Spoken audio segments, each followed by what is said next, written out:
Welcome. This is the 150th Gettysburg Auto Tour. Now, I want you to know that I wanted to give people a chance so that if you thought that you missed the 150th anniversary at Gettysburg, this is your chance.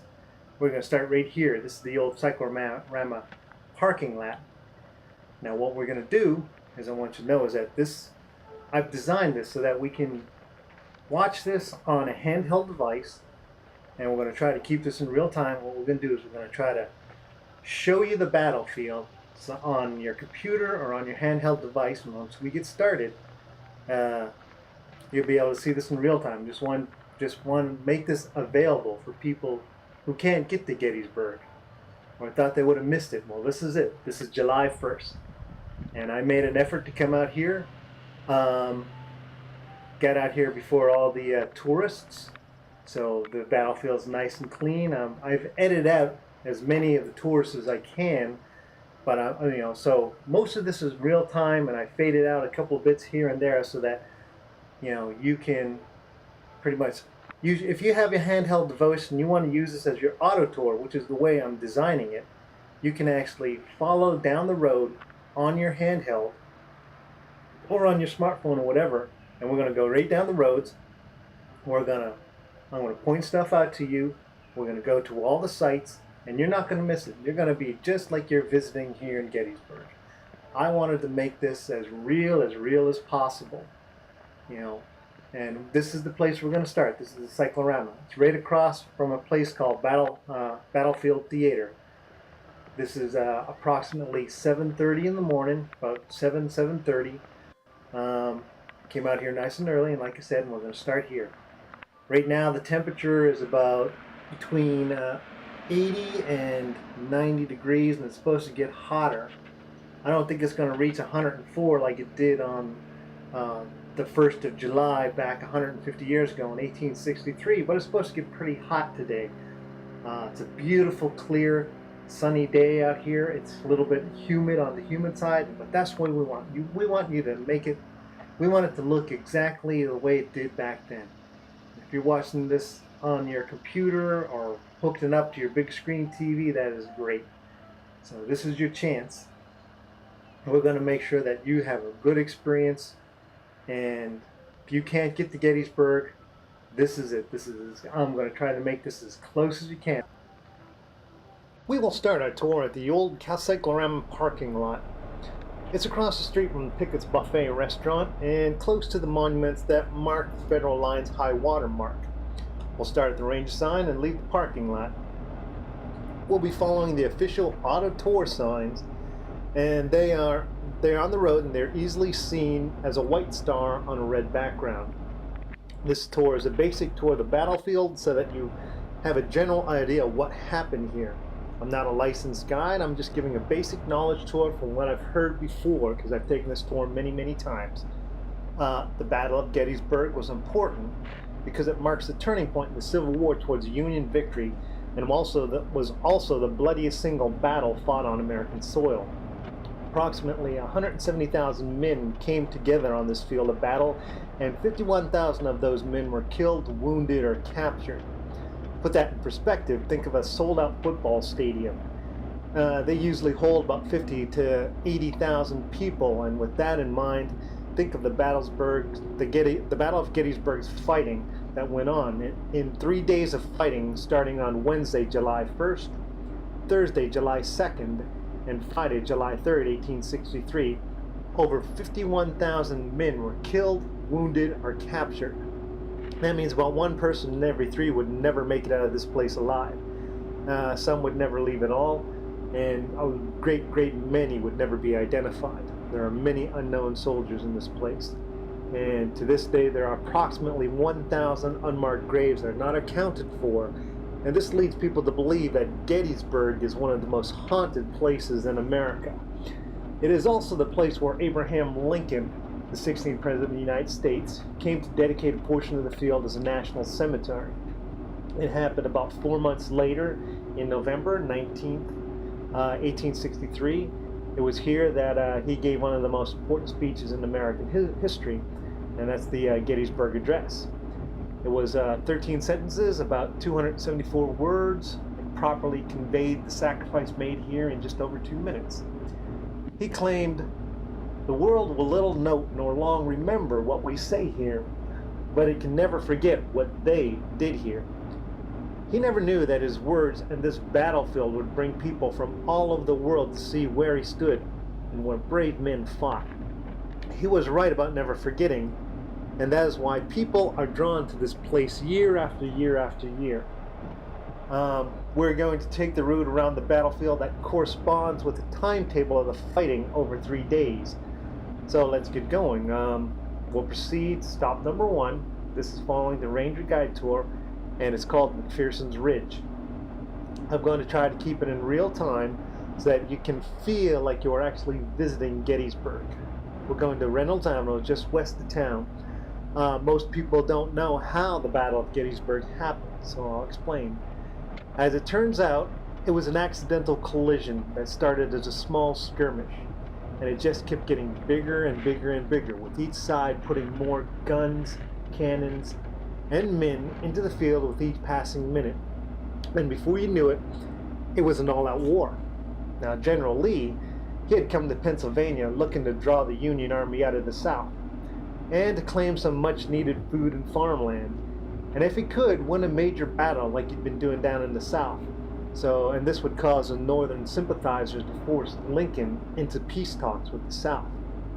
So Lee was on his way to invade the capital city of Harrisburg when a spy told him that a big part of the Union Army was south of his position by about 35 miles. Of course, General Lee panicked, and if that's a good word for it. If the Union came towards him, they would find his forces scattered all over God's creation and wipe him out. So he needed to find a place to round everybody up. And Gettysburg was the closest and had lots of roads, so everyone could get to this place quickly. And that's how 75,000 Confederate troops headed towards Gettysburg. General Meade, who was the new commander of the Union forces, approximately 93,000 men, he'd sent General Buford of the U.S. Cavalry to scout for the Confederates in Pennsylvania. And General Buford, he spotted them outside of Gettysburg and immediately got reports that many more Confederate rebels were heading in his direction. Being a good general, he told his men that this was a good place to fight. So he positioned outside of Gettysburg until the infantry could arrive. He somehow knew deep down that a big battle was coming, and he had to hold this high ground, which meant being stubborn and not moving no matter how bad it got. So we're going to go to stop 1, and that's McPherson's Ridge, just west of Gettysburg. It's near Gettysburg College.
This is stop 1, McPherson's Ridge, just west of Gettysburg. And like I said, it's near Gettysburg College. At about 7:30 a.m., soldiers from Major General Heath's division were advancing east on the Chambersburg Pike towards Gettysburg. The men from the Union cavalry spotted the Confederates and fired the first shots of the battle. After firing the shots, the men slowly retreated to where were parked, and for about 3 hours the Union cavalry held on and were about to be overrun by Confederate rebels coming through the woods when the first soldier of Reynolds' First Corps arrived to give aid. Now, these weren't just any soldiers, they were the famous Iron Brigade, who wore the tall black hats. These men were from Wisconsin, Michigan, and Indiana, and they were known for being tough and fighting hard and being as hard as iron. Now, General Reynolds saw the Confederates coming through the woods and ordered his men to move forward and took personal command of the entire force. Almost instantly, as the men started fighting, Reynolds turned to look for more reinforcements and was immediately shot in the back of the head. He died before he hit the ground, and he is known to be the highest ranking officer ever to be killed in Gettysburg. The large monument on top of the little hill marks the approximate area that Reynolds was killed. The Iron Brigade, they did not give up as he fell down to the ground and died. Men from Wisconsin rushed forward and were followed by 3 more regiments. Both sides were probably only 10 feet apart when they started firing at each other. Within minutes there were bodies lying everywhere. But the Iron Brigade held, and they took many prisoners after stopping the Confederate advance. They even captured one general, Brigadier General James Archer. Now, after this particular fight, the general, he was taken back to the Union side and met with Major General Abner Doubleday, the guy who invented baseball. Both generals had served together before the Civil War, and when they met this time, Doubleday said something like, "Good day, Archer. It's nice to see you." And Archer kind of said, "It's not nice to see you, that's for damn sure." So, 2 Union friends met and parted. Another man to take part in the battle was a man named John Burns, a Scotsman who was almost 70 years old. And he used to be the police constable for Gettysburg, and he picked up his rifle to support the Union cause. Now, during the fight, he was wounded several times, but later he recovered. He was taken from the field and lived for several more years after the Battle of Gettysburg. He died in 1872 and is buried at the Evergreen Cemetery next to the National Cemetery. His tombstone says, "Patriot," and has an American flag which flies over his grave. Coincidentally, he is also mentioned as one of the few people who saw what might have been a Confederate ghost years later, and he is mentioned in the History Channel's The Ghost of Gettysburg. So going back to the battle, from 10:30 until around noon, there was a small break in the battle as each side tended to their wounded and brought up reinforcements. And we will, but you can keep going. Like I said, I'm going to try to keep this in real time. Let's go to stop 2.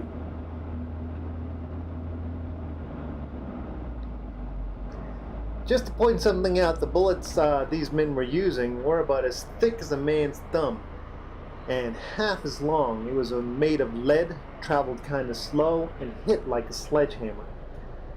So, because of the poor medical developments at this time, if you got hit in the arm or leg and it got broken, they would just simply cut it off.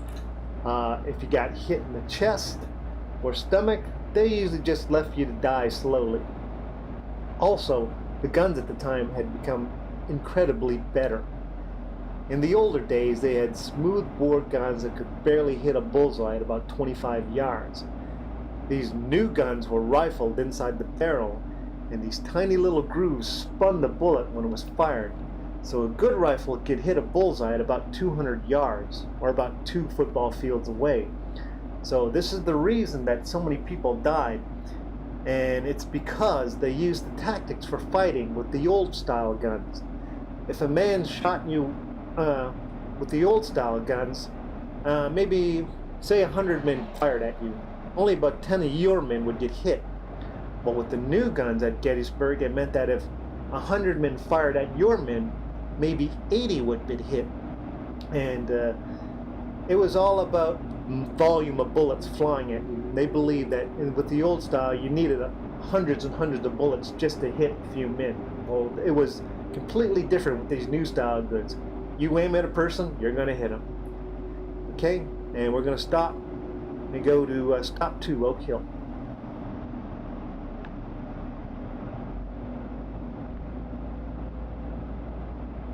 This road we're traveling on, it's about a mile long. There's a lot of great monuments along the side. A lot of the Pennsylvania and actually out-of-state monuments here in New York. Up in the distance, that's the Eternal Flame Monument. It's a beautiful thing to see. It's lit 24/7. Like I said, it's the Eternal Flame, so it burns all year round. It's great to see at nighttime. You know, the park closes at 10 o'clock. It's closed from 10 till 6 a.m. in the morning. But during the winter time and then the fall and the early spring, it gets dark really early. So you can come out here around 8 o'clock or so and just witness it in the dark. It's just so beautiful. It's a large bowl, probably about 24 inches across, and it has a huge flame. I'd guess the flame to be about 18 inches. And it just lights up this whole area at night. It is so beautiful. We're going to cross the road here. Try not to get any of these people into our shots. Right across here, we're going to go into the parking lot. Now, this area that we're looking at, that's where a lot of the Confederates came out of the woods and attacked all the Union soldiers that are pretty much to our right and behind us, the ones that were defending Gettysburg. So we're going to pull in here into the parking lot.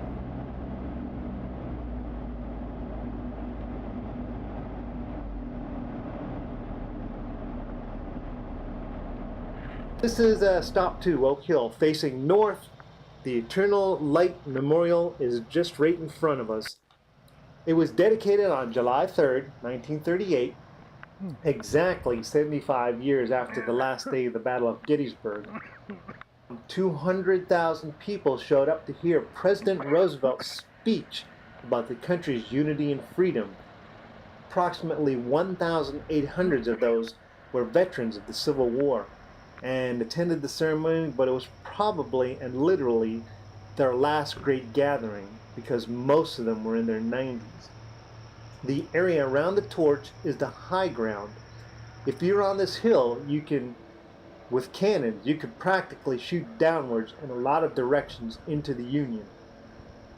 At around 2:30 in the afternoon, Confederate troops came out of the woods behind the monument and saw all the Union troops down around the road behind us.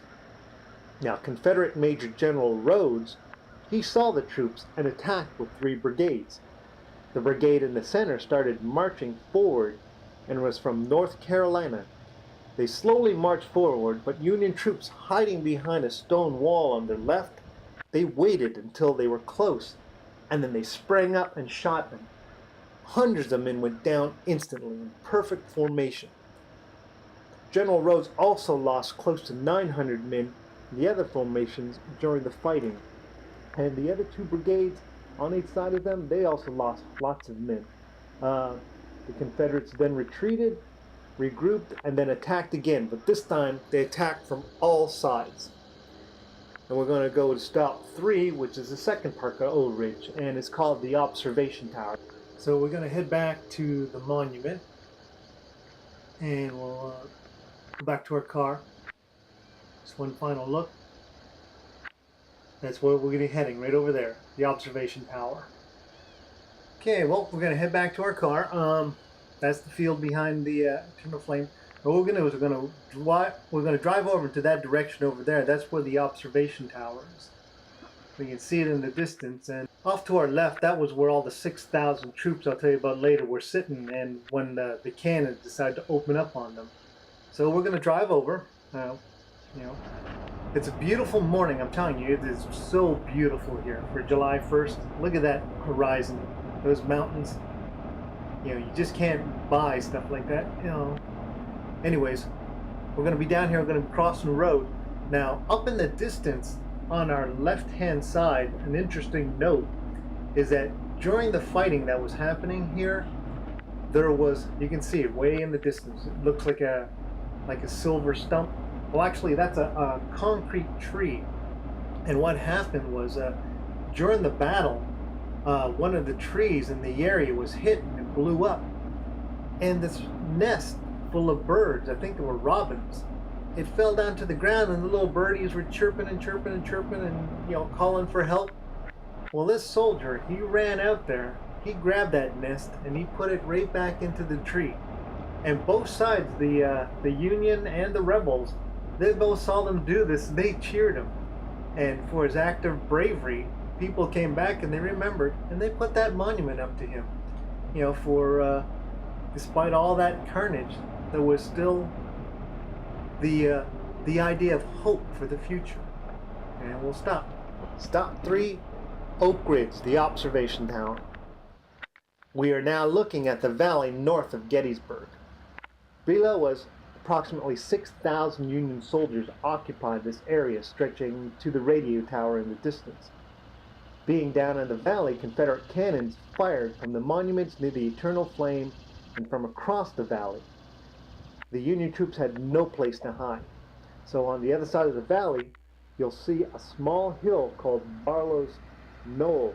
And Confederates attacked that hill and overtook the hill, causing that end of the Union line to collapse, and thereby affecting the other 6,000 troops.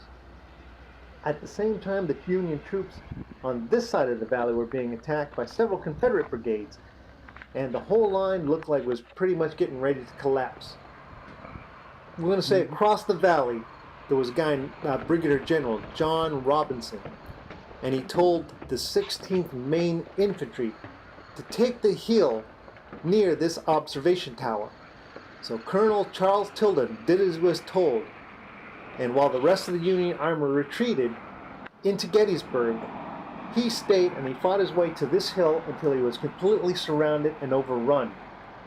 Now, before the Confederates reached him, though, Colonel Tilden broke his sword in half so it couldn't be taken, and then he ordered his men to break the flagstaff and tear up the flag to be divided up among the survivors. And they did that. They took it apart and they ripped it apart and they hid it in their jackets and in their sleeves or boots, wherever. And when they were finally overtaken, the flag was sent all over America to the different Confederate prison camps. Eventually, the survivors went to the prison camps, and the flag was never captured. But after the battle, after the Civil War, bits of the flag made its way back here to Gettysburg. And some pieces, not the whole flag, but some of the pieces are still in the museum. Now, by 4 p.m., the Union Army was in full retreat through the town, heading south. More than 3,000 soldiers were taken prisoner by the Confederates during the retreat. General Lee was very happy with this. He had arrived at 2 p.m. and watched as his men beat back the Union Army and made them retreat through the town, heading south towards Washington, D.C. The only problem General Lee had or saw was that the escaping Union soldiers was regrouping near the south of the town at Cemetery Ridge, near the where the National Cemetery area is. Now, he knew that the Union Army was still capable of being a threat if they reorganized and regrouped, especially being on the high ground at Cemetery Ridge. Quickly, he sent a message to General Ewell and told him to take Cemetery Ridge if he thought it was at all practical. Apparently, General Ewell didn't think it was at all practical. He believed his men were too tired from fighting all day, and he allowed the Union soldiers to dig in and get themselves organized. This decision is greatly criticized to this very day. This could have made the difference between winning or losing the entire Battle of Gettysburg, and is a fact we may never know. We're going to travel onto the Chambersburg Road, and we're head towards the college. Okay, so let's head on towards our next spot.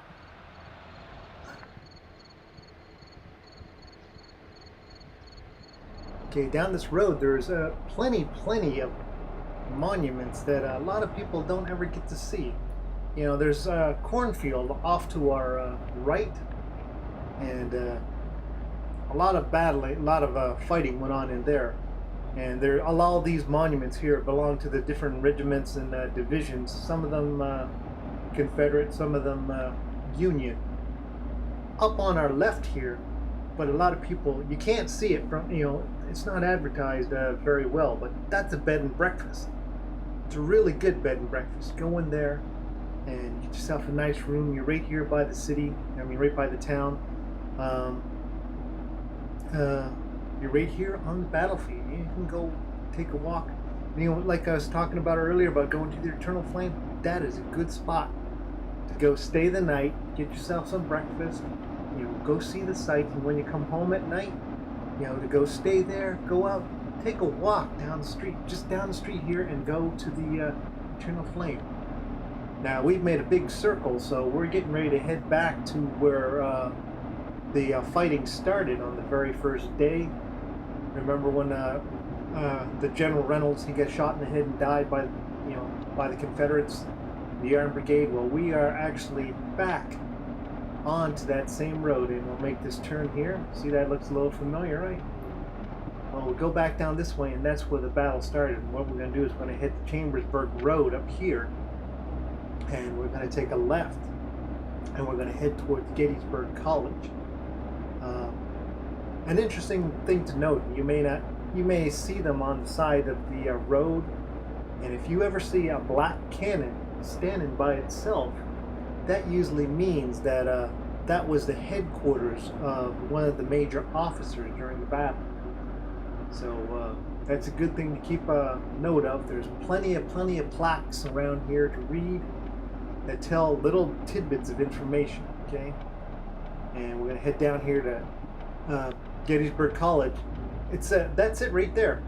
You know, we're not going to drive far. It's like I said, the Gettysburg Battlefield is a huge battlefield, but to go from one spot to another, the spots are very easily accessible.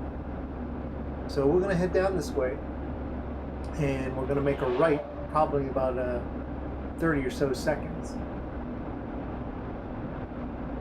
We're going to drive through a part of what appears to be the Gettysburg School campus. It is an older part of Gettysburg, and we'll be able to see the Lutheran Theological Seminary building on our left. This was used as a hospital for both the Union and Confederate soldiers. A lot of what we know about the Civil War injuries and surgeries comes from journals written at this time during this makeshift hospital. Okay, we're driving through Gettysburg College. It's a beautiful college. I've gone through here many times, and I've walked through it lots of times. It's beautiful, just, you know, it's just picturesque. You know, when you think of a small town and you think of a beautiful area that's you know, safe, you can walk through it day or night. You know, this is it. You can walk here. I've been out at 12 o'clock at night looking at the stars and driving through parts of Gettysburg. You can't go out on the battlefield, but you can drive through areas of Gettysburg and get out of your car, park your car, and walk. I mean, this is just one of the safest places in the world. You know, I haven't had any trouble the whole time I've been here. And we're going to head down this way, and this is the long road of Confederate Avenue. The road you're driving on did not exist during the Battle of Gettysburg. Like a lot of its roads through the park, they marked the battle lines between the two armies, and in some cases the place where the two armies clashed. This particular road was the line where thousands of Confederate soldiers camped during the second and final day of the battle. This area was also filled with Confederate cannons. The cannons you see now are authentic Civil War cannons, but they are by no means close to how many were actually here. As you can see, some are black and some are green. The green cannons are the old Napoleon-style cannons, are smooth inside like a giant shotgun. The black cannons are the newer grooved cannons, and they're rifled and they're like giant rifles. They're extremely accurate and are great for firing at long-range targets. Extremely accurate. For most of the battle, the cannons would fire various kinds of exploding shells to blow up over the heads of the troops and send twisted metal everywhere. But when it came to close quarters, they loaded them with canister shot. Now, these look like large coffee cans filled with golf ball-sized lead pellets. They literally exploded above the barrels, and they sent lead everywhere. A good canister shot could pretty much take out 20 or 35 men at one. So we're going to head now to stop 4. Okay, and that's the North Carolina. You know, this is just such a beautiful morning. I'm going to stop talking for right now and just enjoy the ride until our next stop. Okay, stop 4. It is just so beautiful out.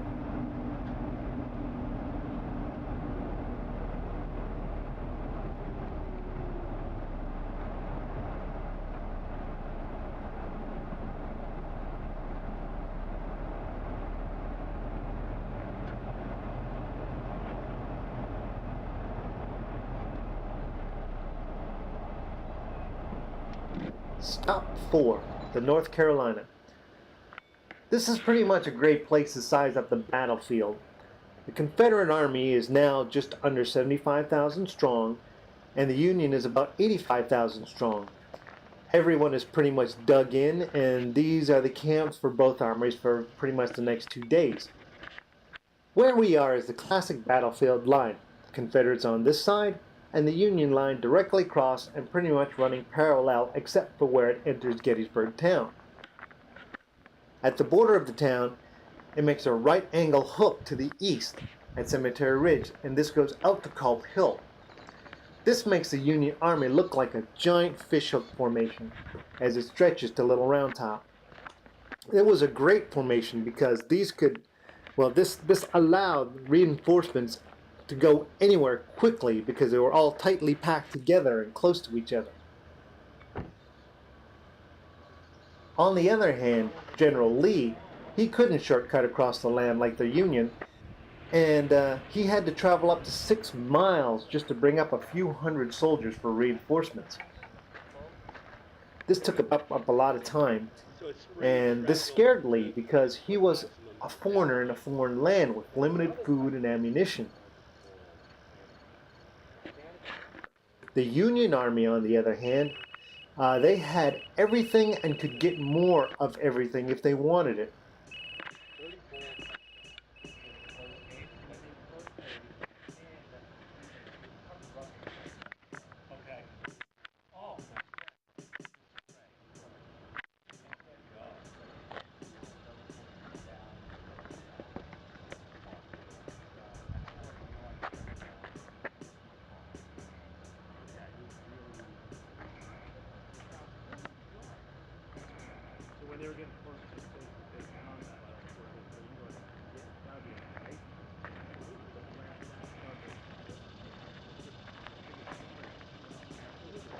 This monument is erected to the North Carolinians because one person in 3 was from this state, and they paid a high price for their bravery and sacrifice during this battle. An interesting note of interest is this monument. It was created by the same man who sculpted the faces of the president at Mount Rushmore. It was placed here in 1929 and is the second monument to be placed on the battlefield. What a piece of work. It's beautiful. Can't imagine the man hours it took to create something like that. It's a skill far beyond me.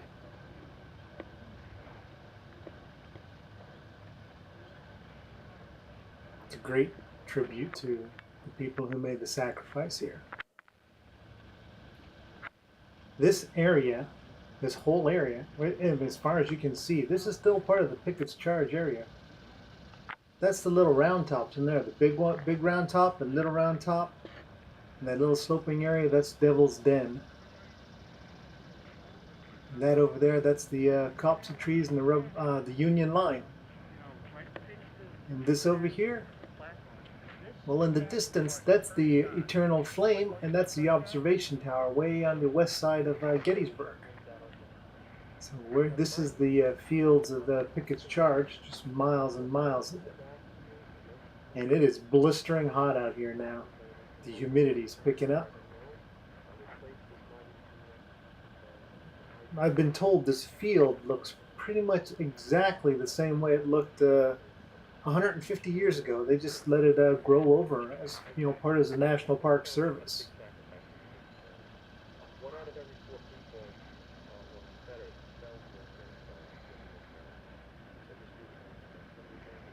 And we're going to be heading back to the car. This is actually right over by where my car is parked. It's on the other side of the road, in the back of the monument. Like I said, there are many, many monuments and statues and things that are just hidden all over Gettysburg National Park.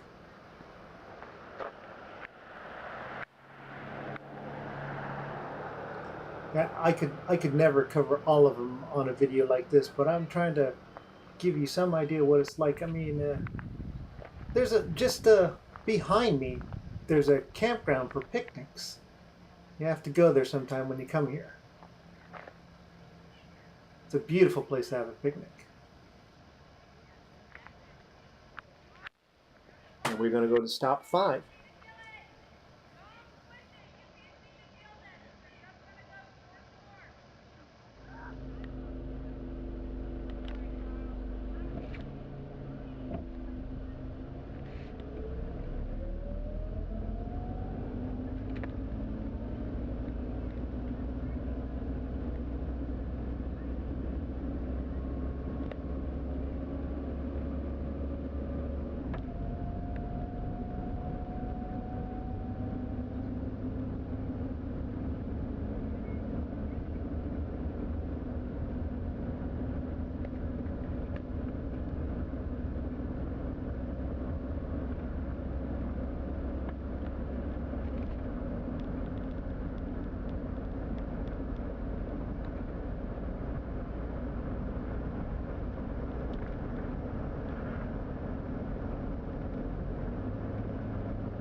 Stop 5.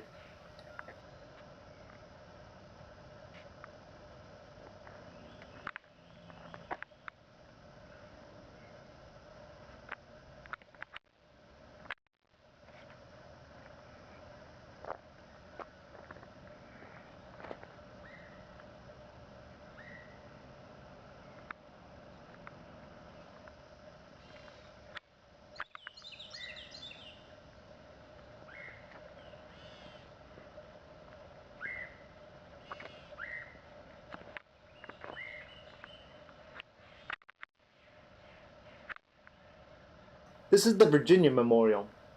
This is the very first Confederate statue placed in the park. It shows General Lee, Virginia's greatest hero, sitting atop his horse, Traveler. Just before the start of the Civil War, Abraham Lincoln offered him command of the army. He turned down the command, and when Virginia seceded from the Union, he sided with the Confederates and was promoted to Brigadier General. This decision would lead him here, Seminary Ridge at Gettysburg. This is where he stood on the last day of the battle during the Pickett's Charge. General Pickett, he marched out in front of the statue, and the field, it pretty much looks the same as it did back then. But General Pickett's men marched out, and elbow to elbow the men marched out under cannon fire with thousands of bullets zipping by. Many would never return back to this line. It is just hard to describe how magnificent this statue is. I mean, just looking at it, it's hard to see the scope. The men standing in front of it, they're probably about 8 feet tall. I think I'm having issues with my batteries. My camera seems like some of my stuff is out of focus.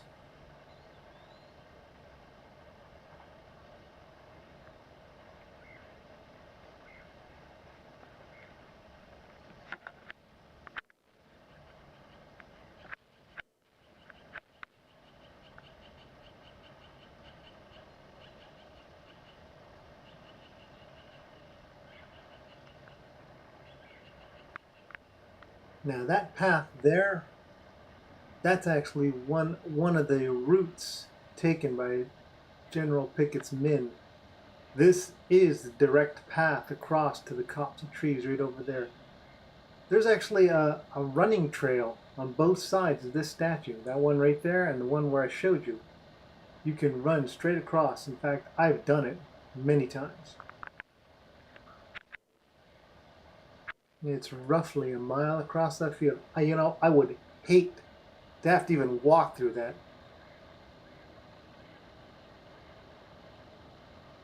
There's the copse of trees over there. That's the other length of the lengthy trail. That's a monument out there. I've gone to see it. Like I said, I just recently found it too. I've been here years and I only just recently found it. So like I said, you can be here for a long time and never see everything, or if you do see everything, it's going to take you forever. That's a mile across. Look at that heat. Look at that heat coming up there, and it's only 91 right now. Can you imagine being 104? And that's the way we just came from the North Carolinians. Longstreet and all his men and the Confederates would all be here, along with General Lee. Trying to show you a little bit of the detail that went into this statue. I understand this is the very first statue to be put on this battlefield by the Confederacy.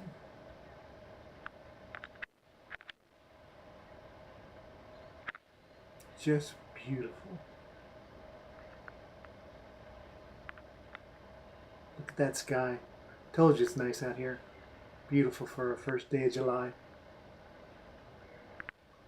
You know, you couldn't ask for a better 150th anniversary of the Battle of Gettysburg.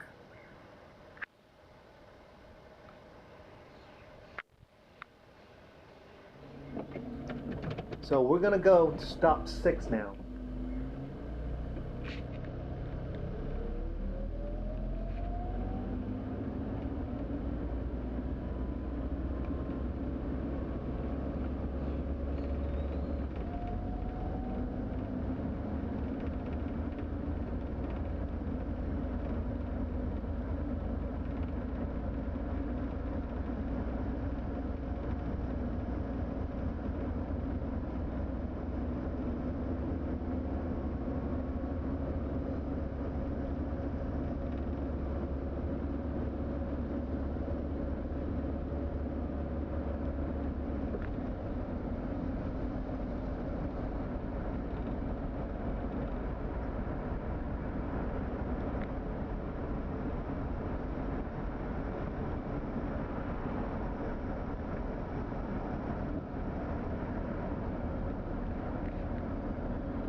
This field, this is still part of Pickett's charge.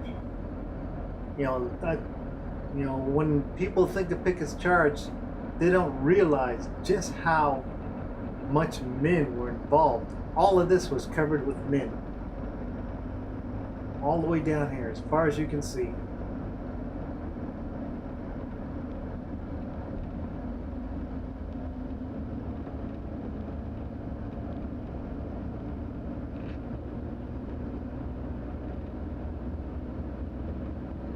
This is still part of Pickett's charge, and this is actually close to where General Longstreet had his headquarters.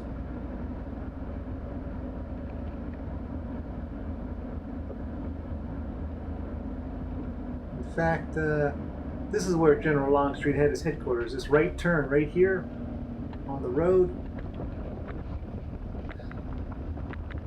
This whole area is considered his picnic area. And that's General Longstreet right there in the distance. We'll walk out to the road so you can get a good look of the area. This is still part of Pickett's charge, and that's still the Union line way on the other side of the field, about a mile across. And you can see the heat is messing with the camera. Look at that, the white sky. That's how you know it's hot.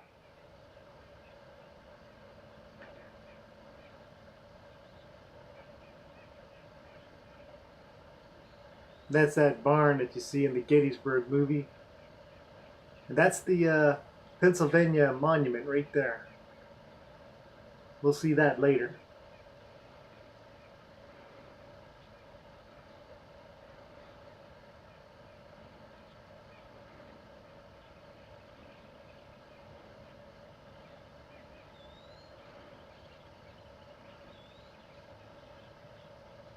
And those right there, that's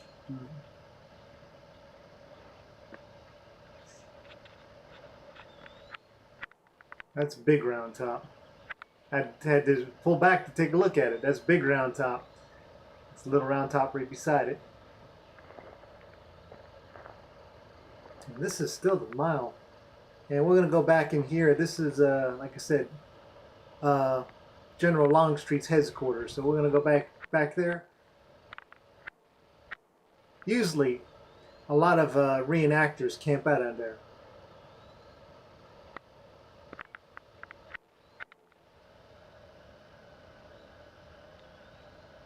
Okay, we'll go in. This little dirt road will take us inside. You know, I have an issue with this statue. His legs are too small. His top half is big and his legs are tiny. But other than that, it's a nice statue.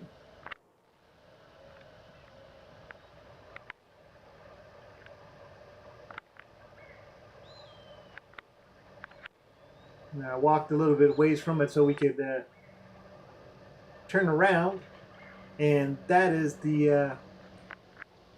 Longstreet's amphitheater. It's like where they do little That's okay. reenactments and speeches, and reenactors come out there and they give out lectures on what happened here. It's a pretty big area, pretty nice area. I come through here a lot and I see people picnicking all the time. I've yet to come out here myself, but I come out here with a Subway sandwich, but that's not a real picnic.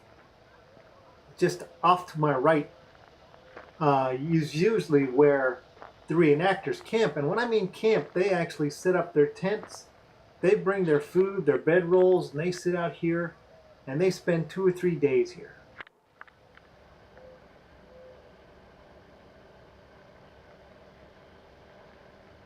It's a lovely day. Lovely, lovely day.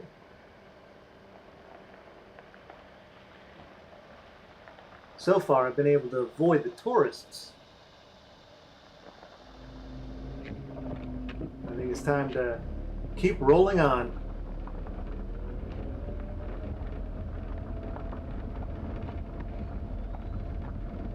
We're going to go up here, and we're going to make a right. And that'll take us closer to the Little Round Top.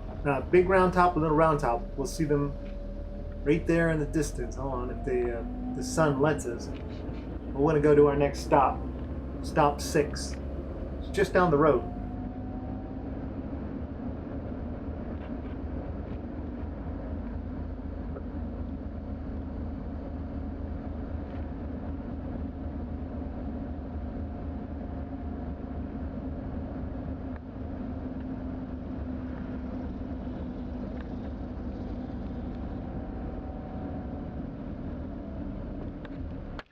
Stop 6. Still being the second day, General Lee still hadn't heard from his cavalry commander Jeb Stuart. He didn't know what was out there and was technically blind of the Union's movements. So, using only scouts, he found out that the Union line ended at the large Pennsylvania monument across the field. It's the one with the white dome. And Lee decided to hit the side closest to the town with a large force, and he asked Ewell to cause a distraction near Little Round Top, and then he asked Longstreet to attack the center. Longstreet didn't like the plan, and he wanted to march south to find land that was better fitted towards their army, but Lee said no, and so the plan was set. Longstreet men marched, but they weren't into position until a little after late afternoon, and by then the Union army had shifted. And what he didn't know was the plans of General Sickles, the guy straight across from me, leading the Union, not leading the Union, but part of the Union army, just the guy leading the center. And General Sickles, he thought it was a great idea to move forward and take the high ground in the middle of the battlefield. But this separated him from the rest of his army and put him in danger of being attacked and, of course, being cut off. And he did this movement without any permission from the rest of the Union army. So nobody knew what he was doing, not even the Union army and not even the Confederate army. He just moved his men forward to the middle of the battlefield between the Union army and the Confederate army, just dead center. And he was pretty much at the road straight ahead with a thin line of men nearly a mile long.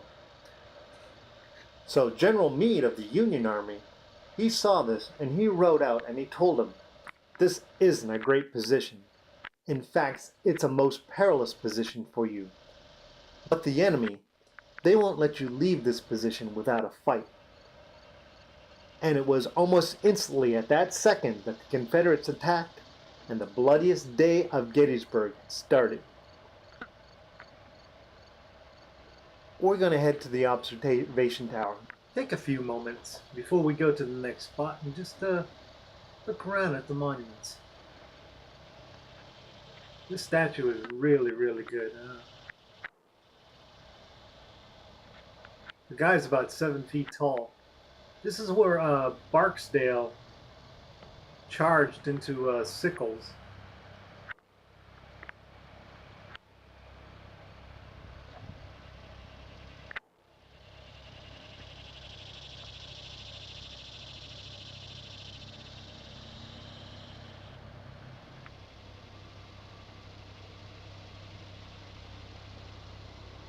You can tell it's really hot because you can hear the cicadas. Look at that sky.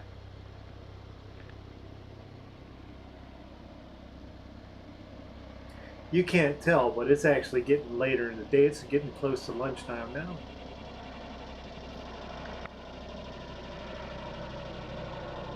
This is still part of the Confederate line. So we're going to head down to the observation tower. The observation tower isn't very far down the road.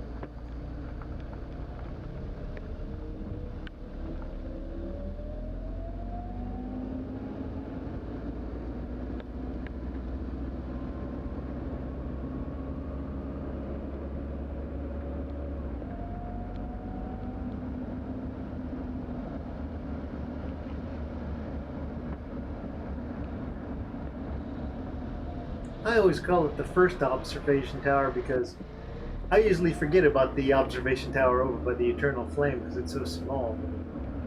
Now this is like a 60-foot observation tower. I practice running up and down this thing as fast as I can. First time I did it, killed me. It just killed me. Let's go. I'll show you what it looks like in a few seconds. Let's park the car.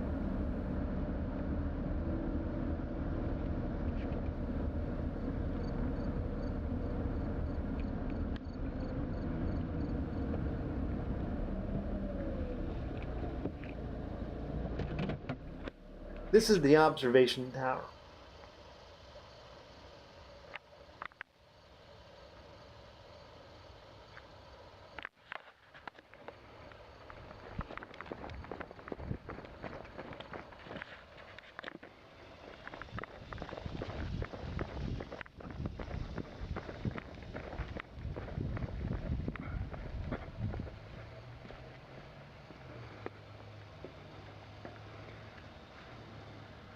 the farm you see was here during the Battle of Gettysburg, and many Confederate troops ran past it and through it. It was later purchased in 1950 by former President Dwight D. Eisenhower. It later served as his retirement home after his presidency. Mrs. Eisenhower was known to have said that she had lived in many houses during her lifetime, but this farmhouse, she considered this the only home she ever had. So, after their deaths, the house became the property of the National Park Services, and it was eventually opened to the public in 1980. Now, please note, the farm is closed to all public traffic, and it can only be visited by shuttle bus with advance tickets. So if you want to go see it, you have to go to one of the visitor centers and purchase advance tickets, or they can at least tell you where to get them. So most of the troops that we think about in the Confederacy, they went through this area, and they were part of General Hood's force, and that was approximately 7,000 men strong. Now, from the farm, General Hood sent scouts to see if anybody was on top of the big round top that we see off to our left.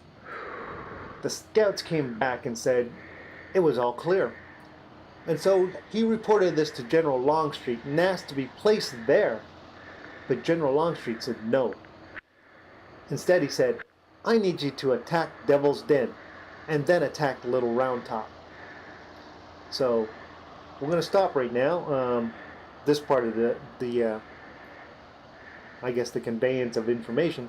Go take a look at the observation tower, and then we'll proceed to stop 7, Wheatfield Ridge. How you doing?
Yeah, just want you guys to know that since this is an audio tour for your handheld and for your PC, I'm going to just look at the plaques for a few minutes, for a few seconds.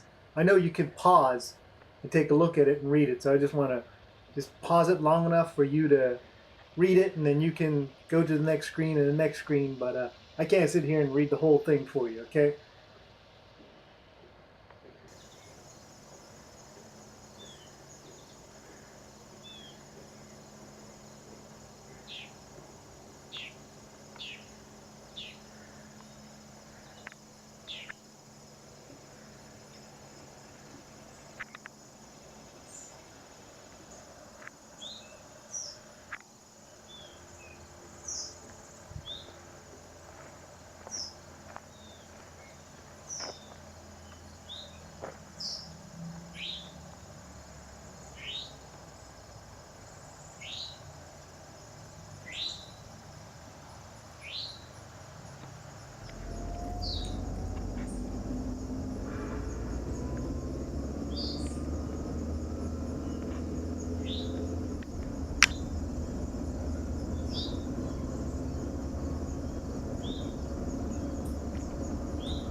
top 7.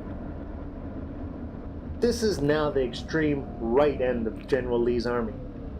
It was held by Confederate soldiers from Alabama. They were under the command of a man named Brigadier General Evander Law. These men weren't here during day 1. They were still heading towards Gettysburg and were about 25 miles away when the fighting first started. A messenger came and told them that the battle had started, and so they marched as fast as they could to get here on the second day of battle. And this is where they ended up after 12 straight hours of marching. Exhausted, tired, and dehydrated, they sent out 22 men to look for water. It just so happens all 22 men were captured, leaving the unit without any water rations or rest. You know, they didn't even get to sleep the night before because they marched all night. So before they could even get any water or any rest, they were sent into battle at Devil's Den. Union sharpshooters over that direction could hit them from about 200 yards away, and they started picking off the soldiers in the front, and then the cannons from the top of the area around the rocks of Devil's Den started firing explosive shells into their ranks. But despite all this damage, the Confederates, they kept right on charging through, and they were within striking distance of Little Round Top before too long. At this time in the battle, no major military force was sitting on top of Little Round Top. All the Confederates had to do was just hurry past the few Union troops at Devil's Den and rush to the top of the hill. We're going to start driving from 7 and we'll go to Little Round Top, which is stop number 8.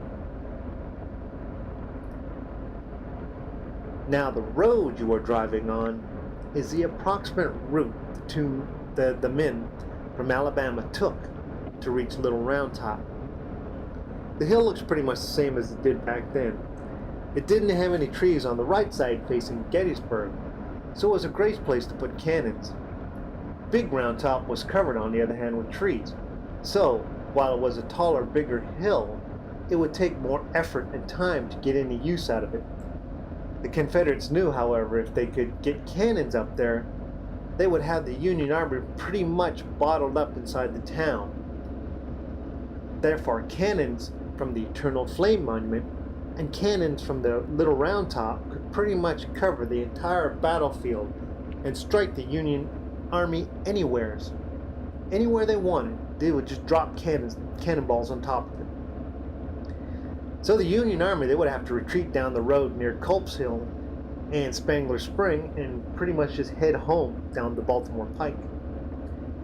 Now remember, earlier the Union General, General Sickles, he had taken his men away from Little Round Top and he had marched and moved out way out front in the middle of the battlefield by the peach orchard. The only people on the hill now were some flag signalmen and an experienced army engineer named Brigadier General Governor Warren. Now he had been sent to investigate cannon fire coming from this area, and once on the hill, he asked for a cannon to fire a shot into the trees near the far edge of Seminary Ridge. When this happened and he fired the cannons, he noticed the movements of the Confederate soldiers as they became alarmed by the cannon fire, and he realized they were heading in his direction, and they were pretty much getting ready to outflank the whole Union Army with nobody of military strength on this hill to stop them. Quickly, we mean like immediately, he sent a messenger to bring reinforcements to this spot. The messenger got on a horse and he started riding, but before he got too far, a general by the name of Vincent Strong stopped him and got the news first. And Vincent Strong is a major character in this battle on Little Round Top. So without any permission, Vincent Strong ordered his men up the hill, and an act which could have cost him a court-martial and many years in prison if it didn't work. But he did anyway, and he got his 1,300 men just barely into position at the top of the hill when the rebels attacked. It's believed that if the rebels were only 5 minutes faster, they could have taken the hill and probably won the entire Battle of Gettysburg. But they didn't do it. So when the fighting started, it was on the side of the hill closest to the town, and then it just kept moving sideways towards round Big Top. As the men from the Alum reached the side, they faced the 20th Maine, and here they would face the extremely smart and clever Colonel Joshua Chamberlain. This is stop number 8, Little Round Top. Joshua Chamberlain was placed here personally by General Vincent Strong, who told him to hold this position at all hazards. This meant keep fighting to the last man, even if you run out of bullets. Don't retreat, don't give up. What some people don't know is that a few minutes after giving this order, General Vincent was shot and mortally wounded. He later died, and there's a marker on Little Round Top that shows exactly where he fell. Or, well, I can't say exactly, it's probably the approximate place where he fell. And almost immediately after giving these instructions, the men from Alabama attacked. Chamberlain had only about 350 men and was easily outnumbered.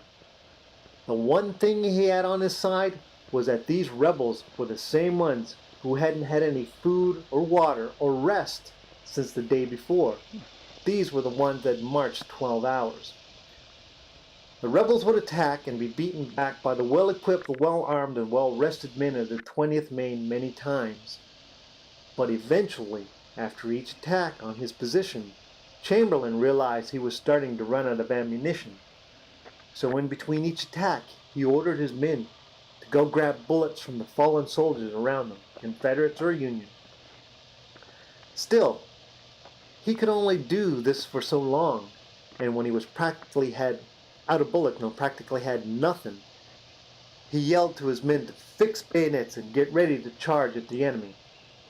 So as the rebels came up the hill on this final charge, the 20th Maine charged their weapons, their bayonets. It's a formation where you aim your bayonets down and you get ready to run, and they charged into the rebels. Confused, they thought these were the reinforcements from the rest of the Union Army. They thought the rest of the Union Army had come to back these guys up. And they thought they were being overwhelmed by the Union force, and they ran for their lives. Now, with the rebels in retreat, the 20th Maine returned to their position, but this time they had several hundred rebel prisoners. There's a marker on both Little Round Top and Big Round Top, and these show where they were both positioned. The road below, the marker for the 20th is the 20th Maine, and on Little Round Top there is an approximate battle route and a route taken by the Confederates to get to the spot. Now, we are now going to look around this beautiful area before proceeding forward. From this spot, you can see Devil's Den and the part of the wheatfield, and you can see the observation tower and a lot of the Confederate lines, which would have been in the very distance. This is just a beautiful, beautiful place to stay. So take a look around, and we'll go to Devil's Den after we leave here. We are now going to head towards Devil's Den, the place just at the bottom of the Little Round Tops. This is where the battles first started in this area. Yeah, Devil's Den is where the battle started before they headed towards Little Round Top.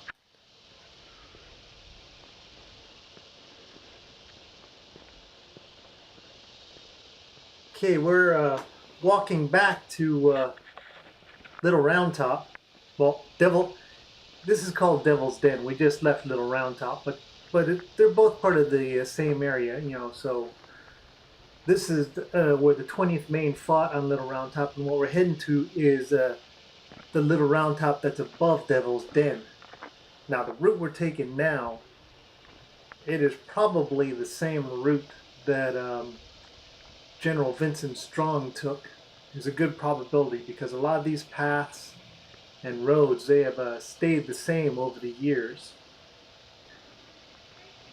as you can see, uh, the front of Little Round Top and the side of Little Round Top, they are very, very close. So when people were battling, you know, like if you've ever seen the movie Gettysburg, you'd think that they're on this huge mountain. Well, actually, they're not. They're only like a couple 100 yards away from each other. Now that castle-like thing, that's actually one of the monuments.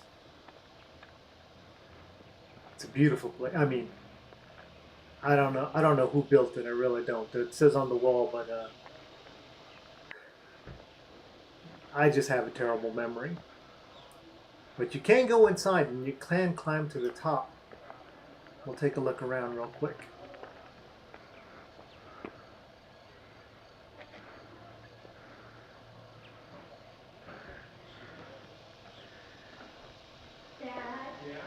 We're going to go around to the side.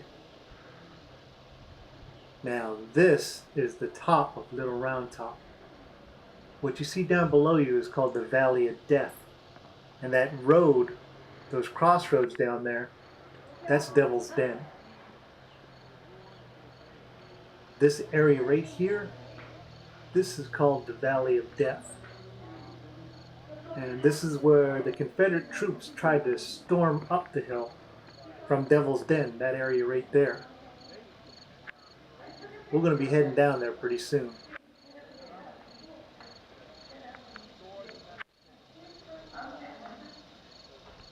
Tourists are out.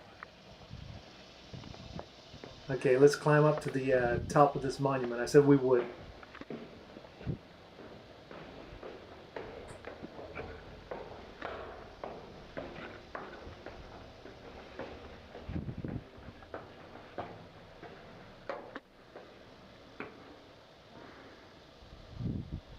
There we go. Now that is the view from Little Round Top. That's Gettysburg in the distance. Probably about 3 miles away, the town of Gettysburg. Gives you an idea how far away we are. Out there in those fields, that's where General Lee and his army is waiting, on the other side of all them trees. That's Devil's Den. So what they had to do was they had to go through them wheat fields and then through them trees. Okay. We're going to follow the path. As you can see, I probably had to block out some tourists, so that's why it's faded out. Can't keep everything in real time.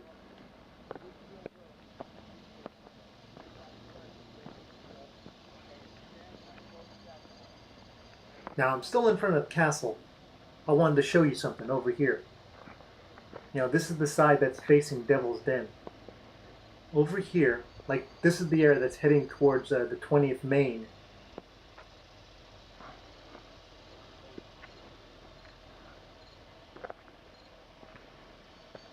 This is one of the paths. It's not the path that we came in on, but it's a separate path that leads and joins onto it.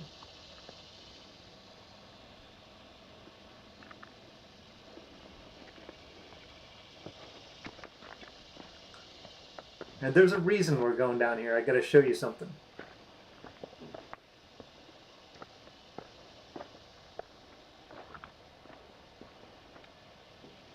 There it is.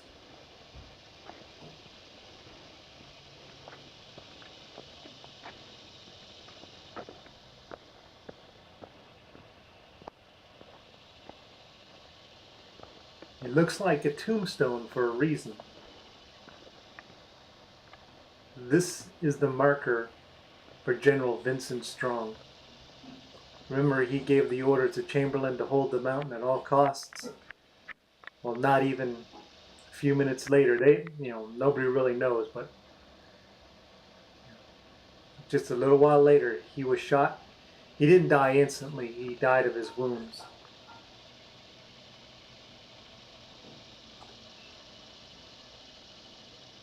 And we'll go back up to there.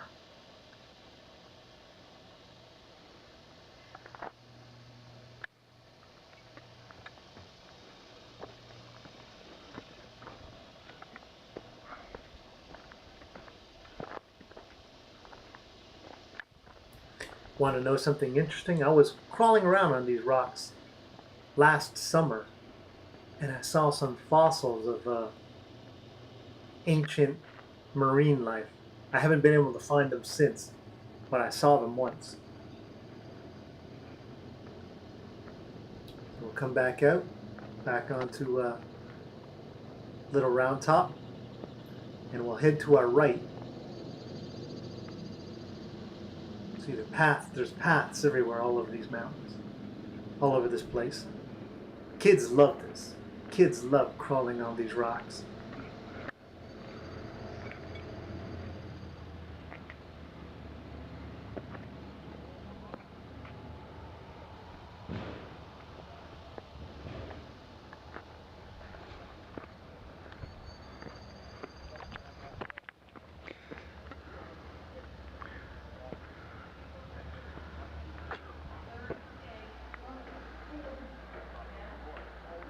Friends for 2 years, met up on the side of the mountain, on the side of the hill in Pennsylvania in the middle of the battle. Warren went up to O'Rourke and said, Patrick, I've got to have a regiment on that hill. Okay, O'Rourke had a big regiment, 550 strong, one of the biggest in the army. He looked at the wheatfield where he was The Rocky Hill. That's what it was called by the Confederates. They don't need rifles to defend that. All they can do is roll rocks down on top of you. Now, this is the hill they were talking about.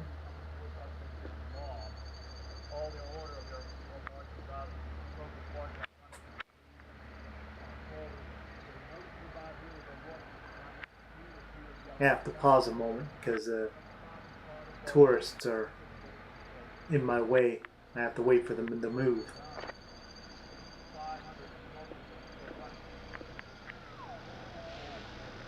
We're heading over toward the middle part of the hill.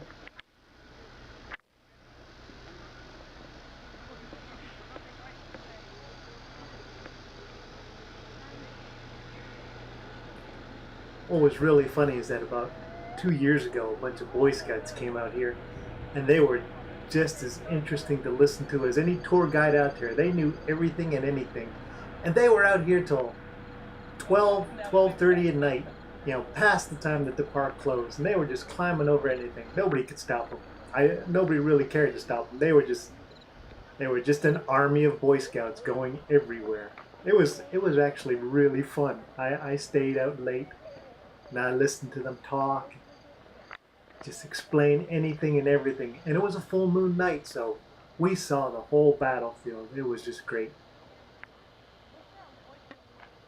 This is Governor Warren, the engineer who came out here and fired the cannon fire over them trees. He's the guy who saw the Confederates coming and said, "Oh my God, we need to get people on top of this hill."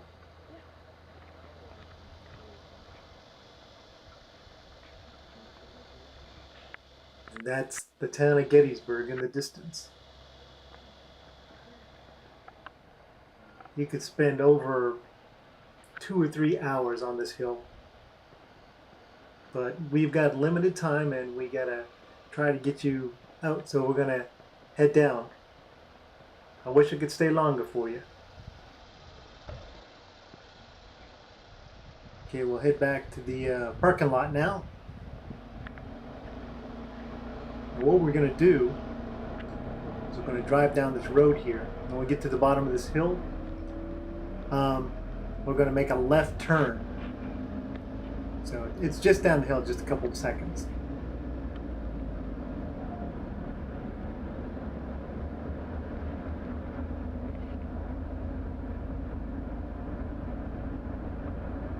I wish this camera had a wider lens because off to my left there's a couple of big monuments that I wish you could see.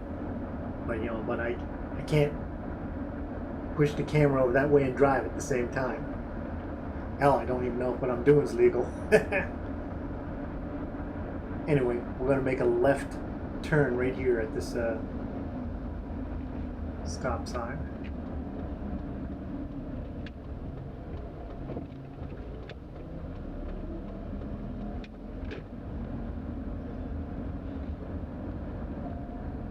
What we're doing is we're actually driving around the base of Little Round Top, and we're going to go to the front. So we're actually heading down to the lower part. Devil's Den will be just up ahead. And then what we'll do is we'll cross a tiny little creek, bridge, and we'll turn left.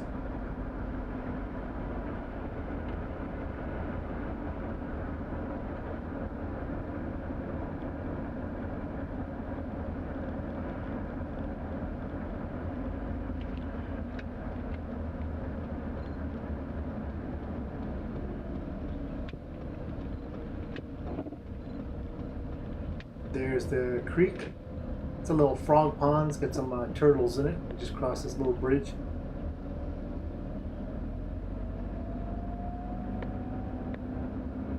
And we're now at the bottom of Little Round Top.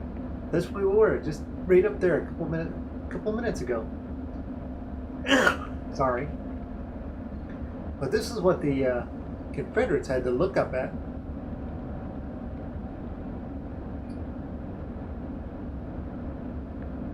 And like I said, this field isn't cut, so that's pretty much what they had to run through, that grass. That grass and those weeds and those stones. Ahead is a Little Round Top. We're getting close.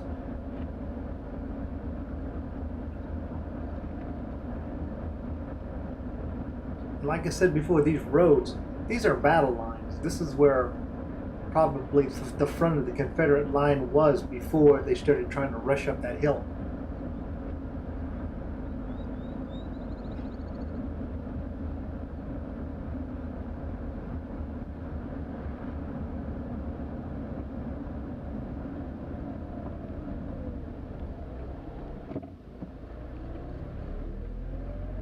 And this is the parking lot for Devil's Den, so we'll be pulling in.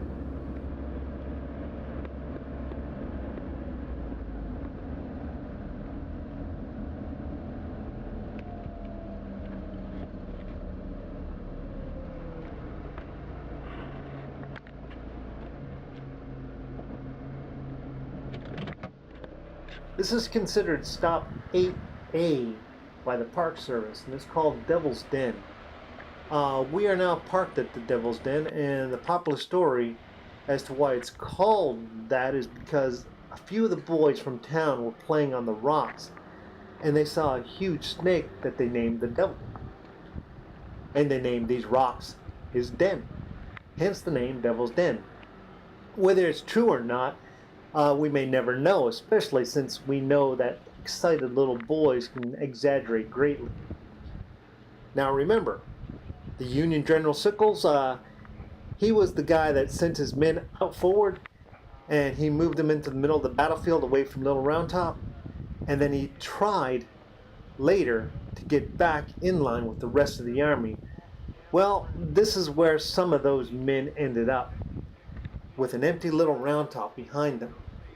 It was only a matter of time, and this area was soon overrun by the rebels. It then served as a good location to take cover and fire at the Union soldiers who were now getting ready to occupy Little Round Top. What a lot of people don't know about Devil's Den is that after the battle, a lot of dead bodies were thrown into the cracks between the boulders as a form of burial.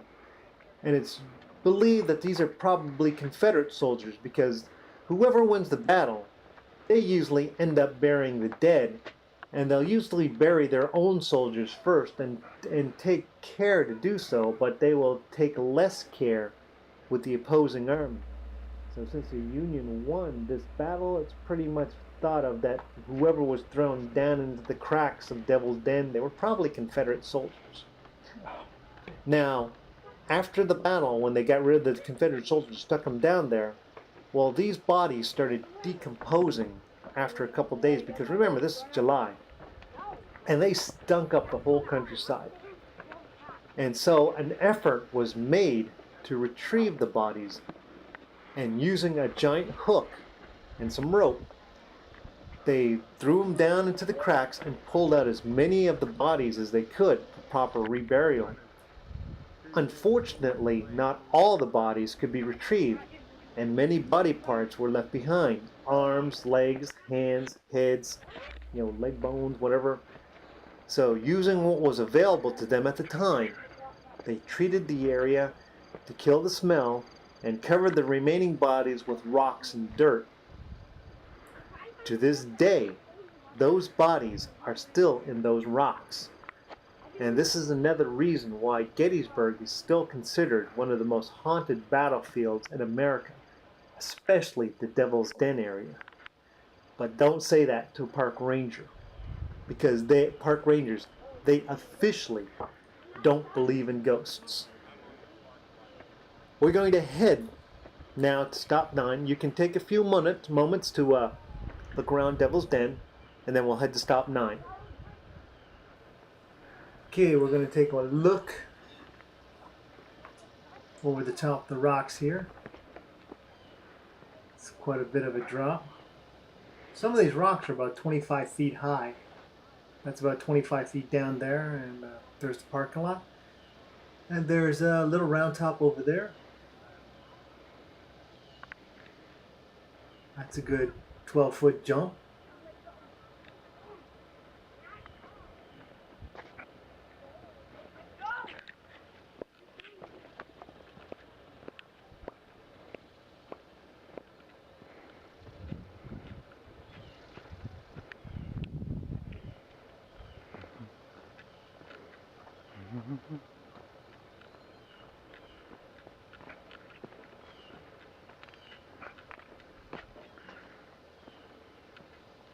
Those are some of the cracks we were talking about.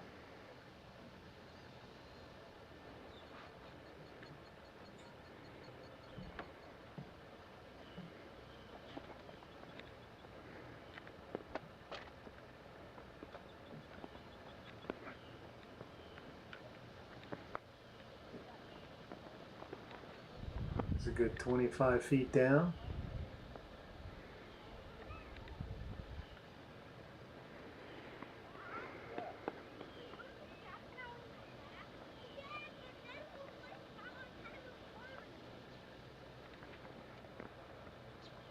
That's where Longstreet's sitting over behind. That area over there, that's heading towards Gettysburg. That's where we just came from.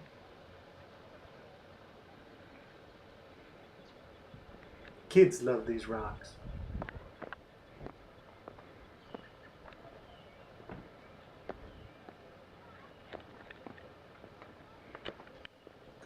I can't imagine the mess it might have been trying to get all them bodies back up.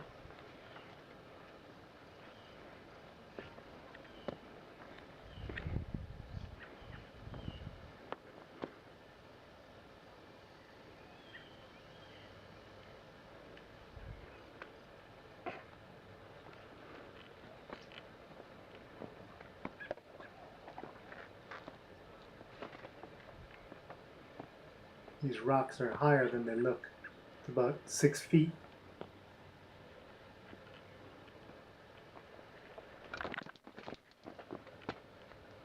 This is a good 12-foot slide down to the ground, so I think that's what I'm going to do. I'm going to slide down to the ground on my butt.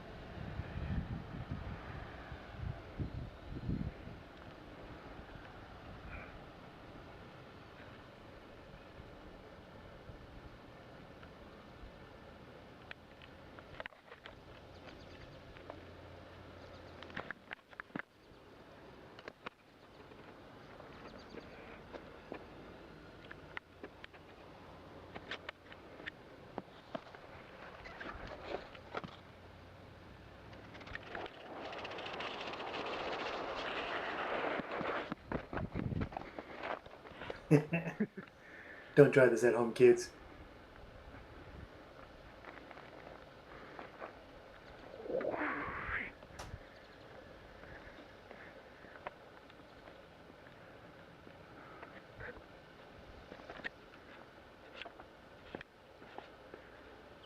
If I were a kid, I would love to play here at hide and go seek at night.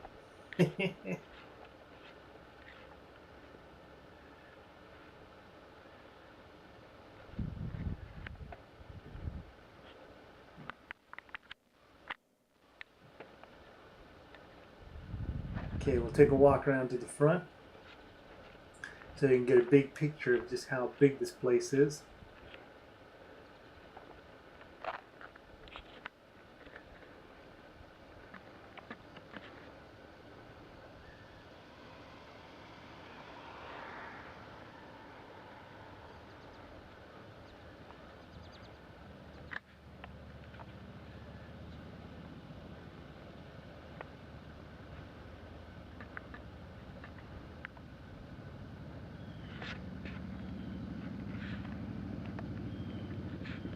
There's your scale.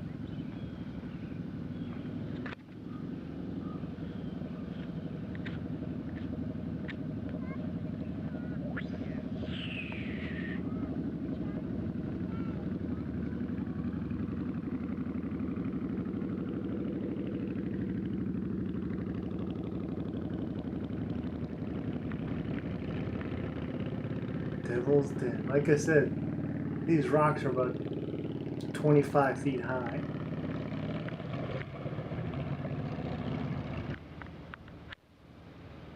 It's hard to really understand the scale until you stand beside them. It's kind of like Stonehenge, you know. The Stonehenge doesn't look that big until you actually stand beside it. It's the same thing with these. These are pretty big.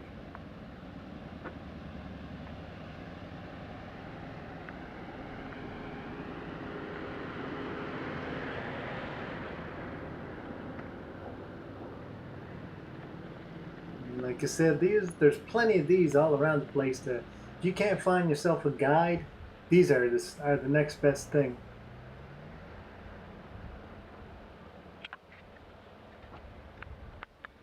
Like I said before, I'm just going to go through this really quick. You can pause and take a look at it.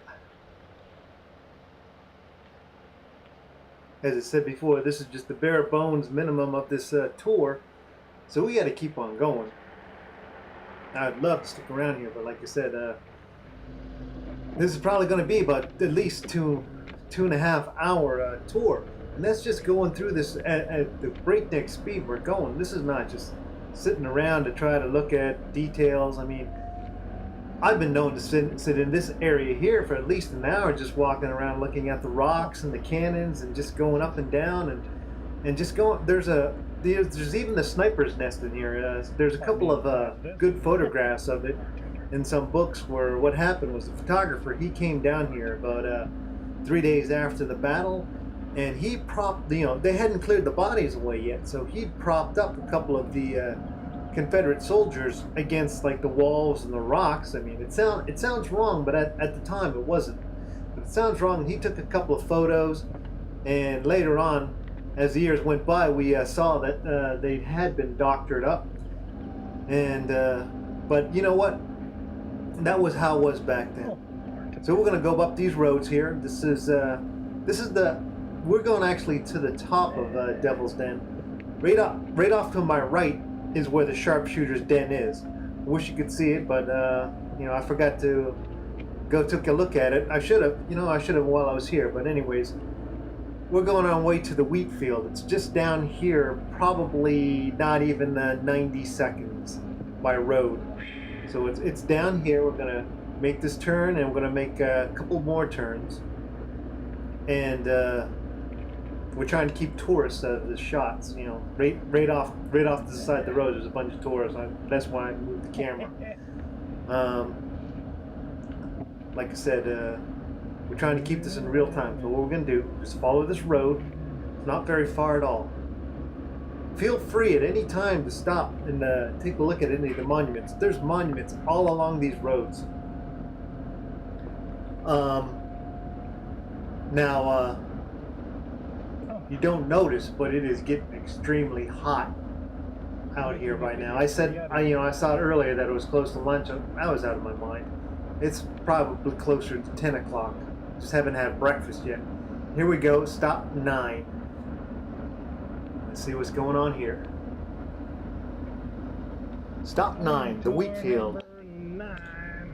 The wheat field is one of the bloodiest areas of the battlefield, and is the only place where wheatfield is written with a capital W. Now, rumors say that all of the wheat in this field was literally mowed down to the ground by the amount of gunfire that was going on at the time. I wasn't there, so I can't say whether it's true or not. What is true is that after the war, if you mentioned to another former soldier that you fought in the wheat field, they knew exactly where you were talking about. This field is approximately 20 acres of land, and it saw over 4,000 men killed or wounded on the second day of fighting. It was an attempt to destroy this end of the Union line and to take both of the round tops. Now, most of the fighting here was up close and personal. with a lot of hand-to-hand combat. It was said that after the battle, you could literally walk from one side of the field to the other side, and you would never see or touch the ground because of all the blood in the bodies. Another thing to note is this area is pretty isolated, and it's in the dead center of both armies.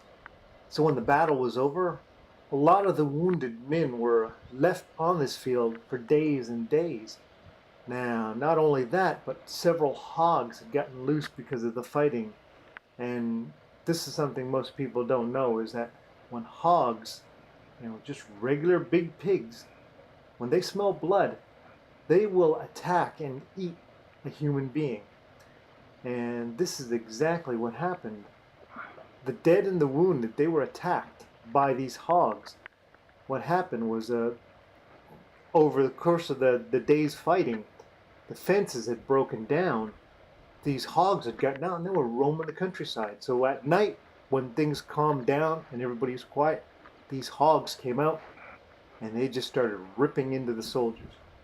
There's a couple of stories where soldiers from both the Union and the Confederate line, they were screaming in the night for people to come help them, and they were fending off the pigs using their bayonets and their rifle butts and their swords, just doing their best. Now, some of them did not make it, but there was one Union captain, he made a report that he kept the hogs away by using his sword. And during this time, nobody, any of the survivors are sitting at that field, they didn't try to hurt each other at all. They were just trying to stay alive. So with that, take a good look around the wheat field. Like I said, it is pretty big. There's many monuments to see. I'm going to take a walk around, just a little bit of respect for this area, and then we'll head to stop 10. It's the peach orchard. It's hard to believe, looking up over these fields, that all this was gone. There's so many bullets that this was just completely raked flat.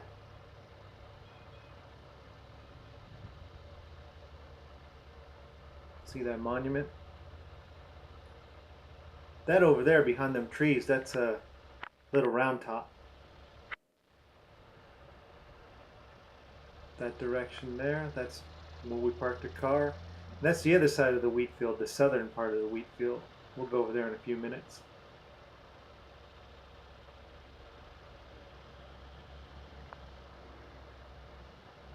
That's the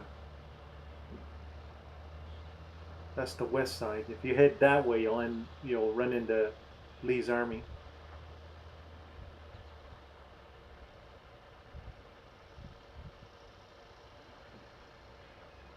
Back at the car. And what I did is I walked across the street to the southern part of the wheat field to give you a look. That's the Confederate area over there. This is the road that leads over that way. I've never gone down that road.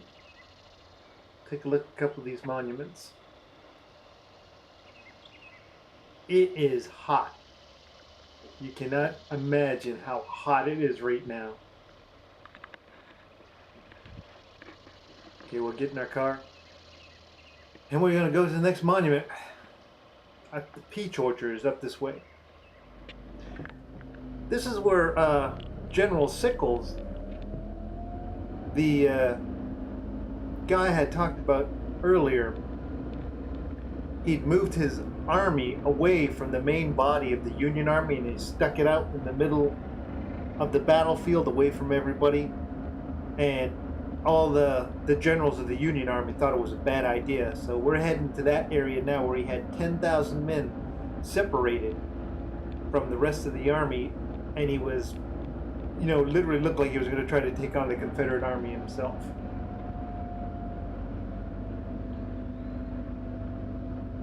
I love that little monument. One day I got to make an effort to stop and take a look at it.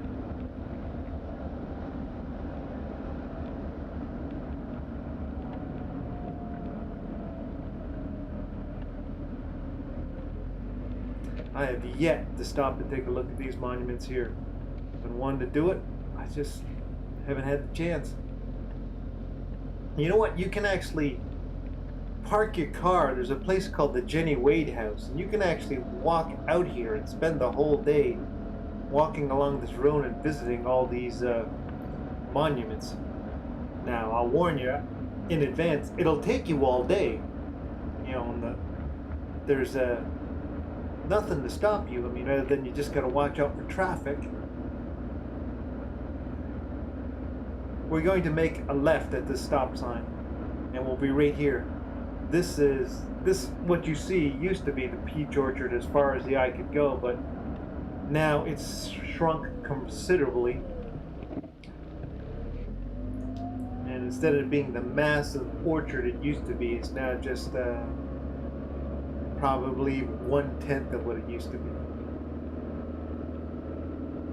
After the battle, I heard the farmer came out and he was like, you know, I'm just going to plant what I can this year.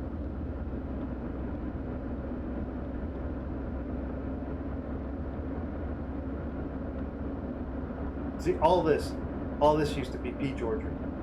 At least so I've been told. Now there's nothing here. No trees, monuments, and lots of open field.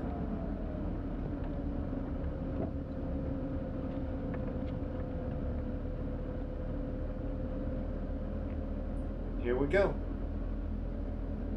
This is the peach orchard, stop 10.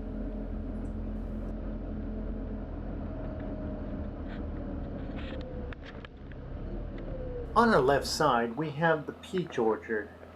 Now, it is only a fraction of the size it was during the Civil War, and it made up the center area of General Sickles' line during the fighting on the second day. Now, he had moved out towards the ridge by the now modern road and was trying to keep the rebels from taking this high ground. But soon they were overrun by the Confederates under the command of General Barksdale. And when the Union retreated, they used this ridge to fire on Cemetery Ridge. Now, the large monument that we see off in the distance with the columns, well, it was supposed to have a bust, you know, like top part of General Sickles. Well, it was supposed to have the bust in the very center. But the money raised for that bust, it mysteriously disappeared. And to this day, nobody knows what happened to that money. A lot of people think that General Sickles himself, he was in charge of it, embezzled it. But we will never know. So this area, like I said, was under a lot of fire. And General Meade came out and said, retreat.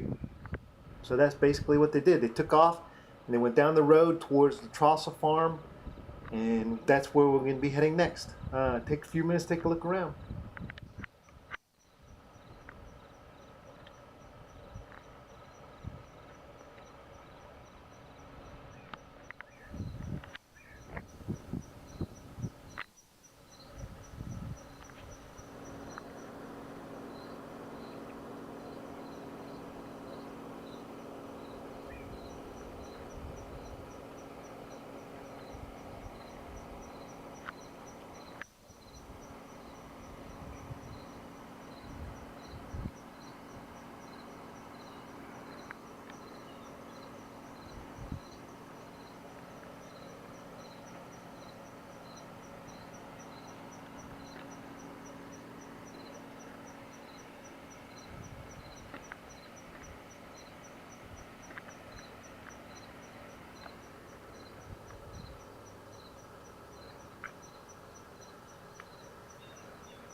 Okay, we're going to take a ride down the road here.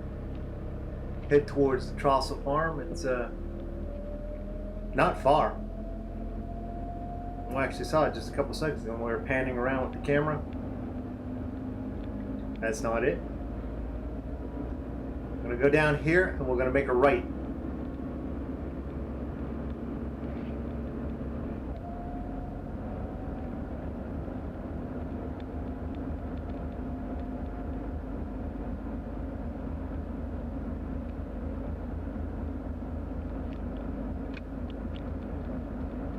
This is another road that I've got to make an effort to walk along. I haven't done it yet. Now all this fence, this is all part of the Trussel farm. Well, we're going way up there to where that car is parked.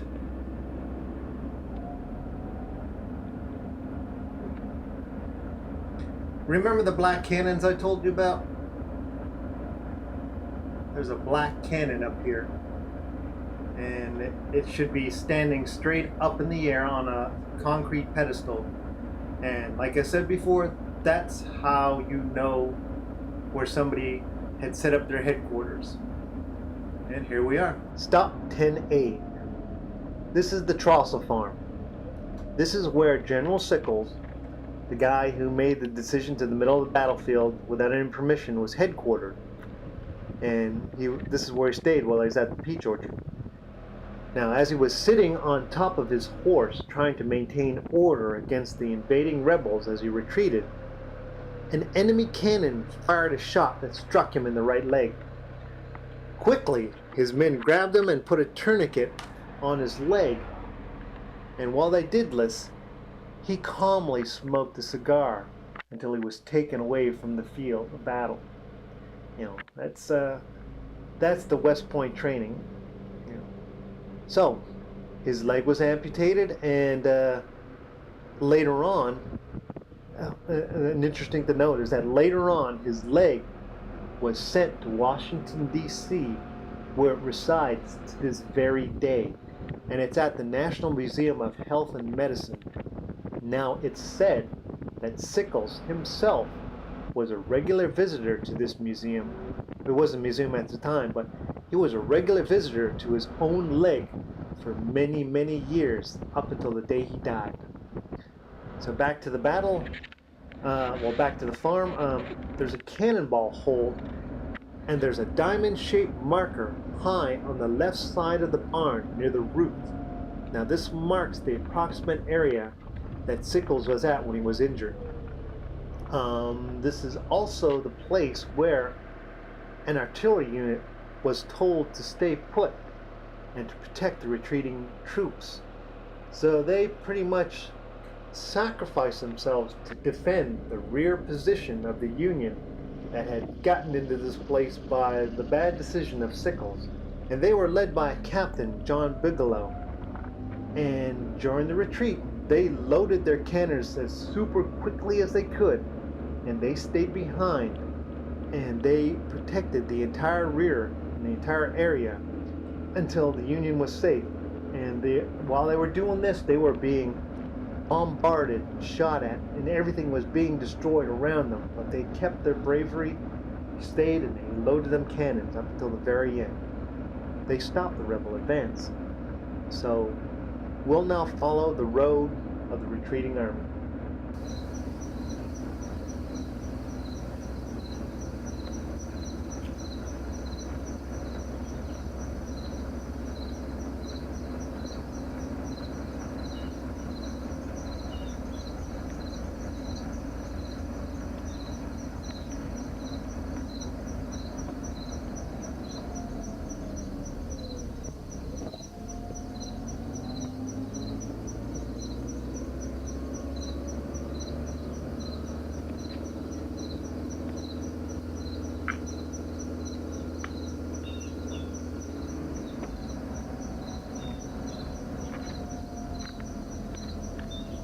This is Father Corby. This statue was placed here in 1910 and is supposedly on the exact rock where he gave absolution to the Irish Brigade.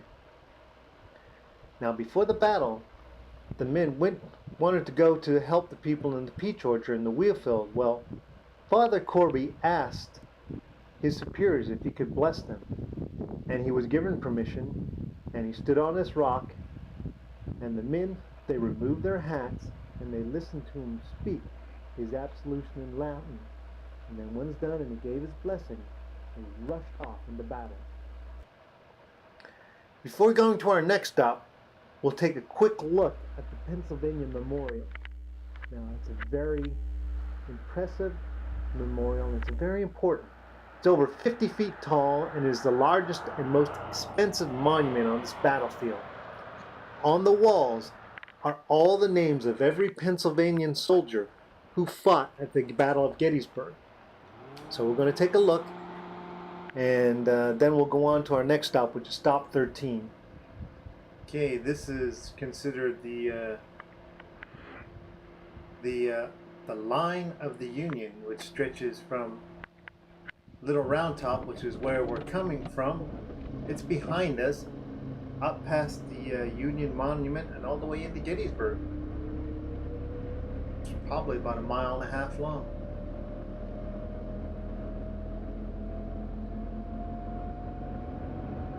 I'd like to stop there, but you know, we're really short on time, so go see it though. It's really nice when you get here.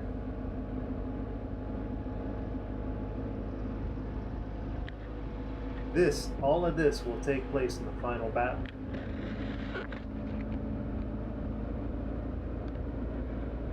On our right, that's where General Hancock's headquarters would be. Way up in the distance, not right to our immediate right, but way, way up in the distance, like about 1 mile.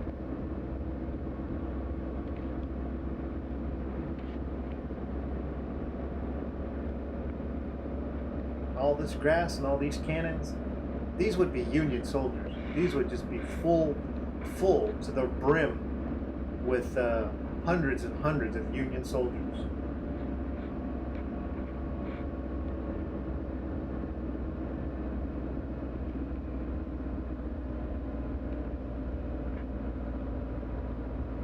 Okay, this is stop 12. It's the Pennsylvania Monument. Let's go take a look. See all them brass plaques on the wall? Those are all names. Those are names of all the soldiers. All them brown things on the sides.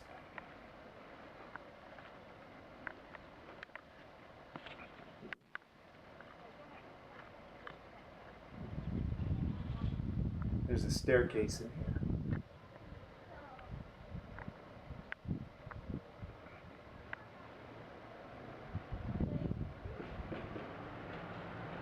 We're at the top. I just left out all them stairs. It's so dark in there.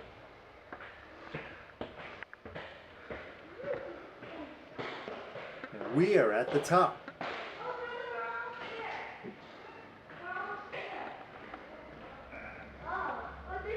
That is the battlefield of Gettysburg. Those are the round tops over there.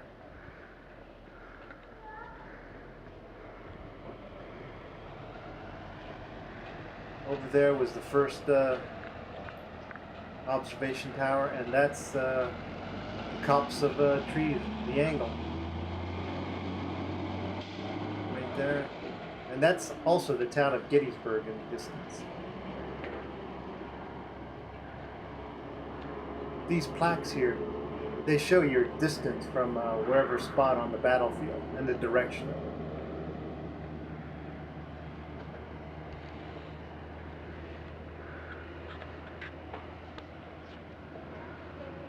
Give you a good look there.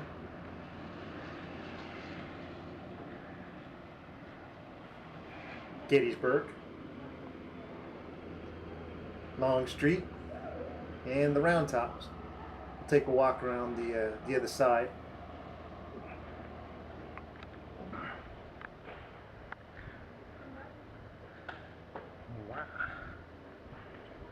It's Little Round Top and Big Round Top right there.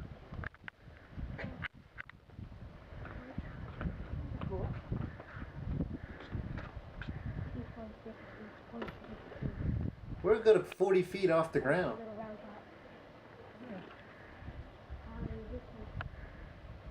There's the other set of arrows on the other side of the monument.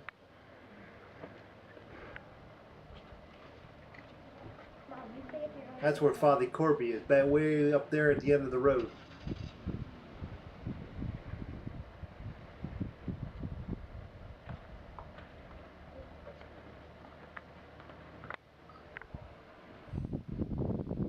Bike Week was just, sorry, getting ahead of myself. These people are coming in for Bike Week.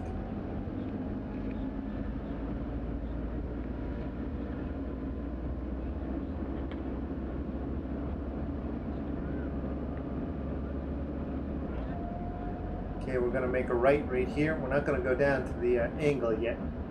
That's the last part. We got to go over to Spangler Spring, which is this way. What we're going to do is we're going to cut straight across Gettysburg. We're also going to go by the new visitor center. I encourage anybody to go to the new visitor center. It's when they tore down the old cyclorama, there's a black cannon. Means it's headquarters to somebody. But anyways, when they tore down the cyclorama with the visitor center there, they created this new one. This one is so much bigger and larger. And it's got loads of stuff in it. We're going to be driving past it, but thing is, we're not going to see it because it's surrounded by grass and it's just, I'll tell you when we're passing.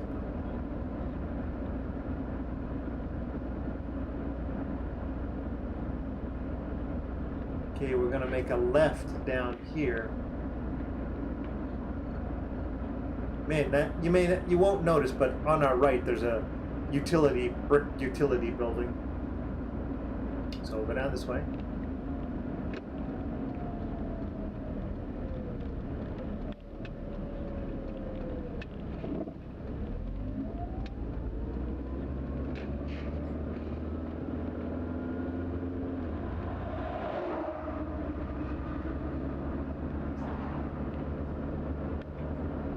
This isn't as far a drive as it looks. Remember, even though Gettysburg is 25 square miles,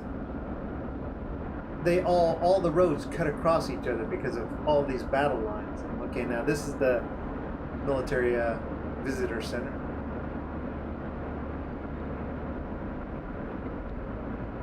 See what I mean by the grass?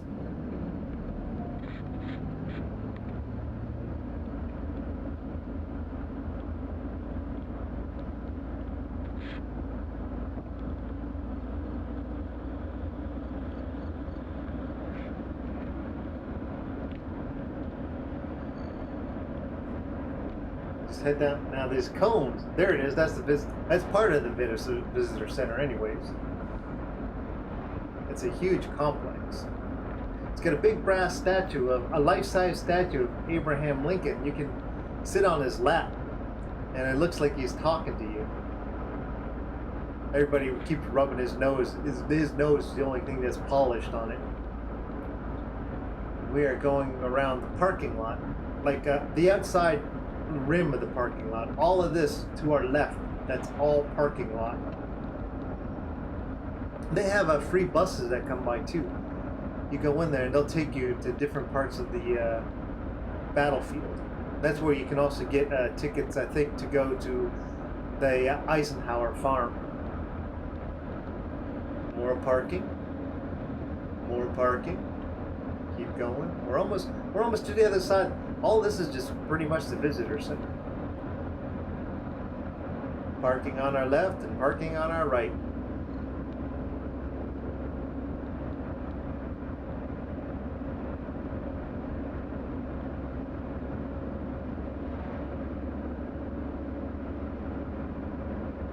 Okay, now we're getting ready to leave. So there we go. Now we're leaving the visitor center parking lot area. I'm gonna go up here. There's a stoplight now. Don't make a left. I've made this mistake many times. We're gonna make a right at this stoplight. There's one of the free buses I was telling you about. It's called Free Ride. You just flag it down, and it has a bus route, but it'll take you to all over Gettysburg for free. It's called Free Transit or something like that. It's just called the Lincoln Bus Line.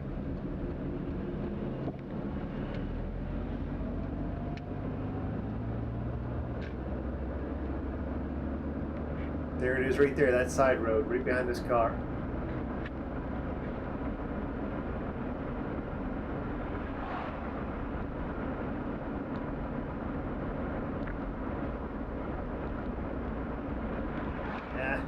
Gotta wait for this guy.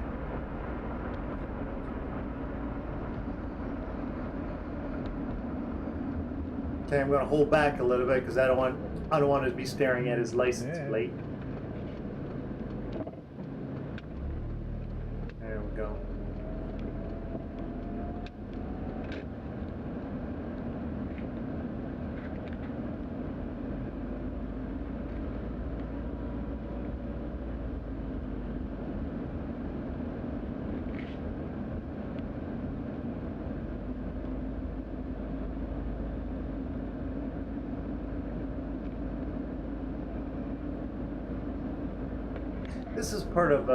This is part of the Union camp right here where we're heading around.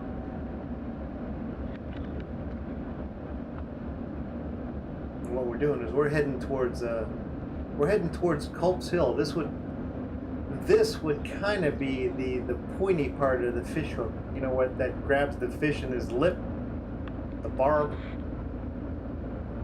This would just be the very, very tip of it. We still got a long ways to go before we even reach the curve and the fish hook.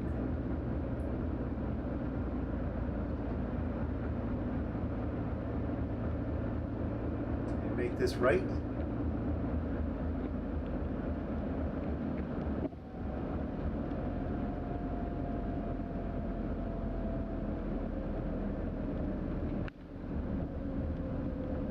I walked this one night during the full moon.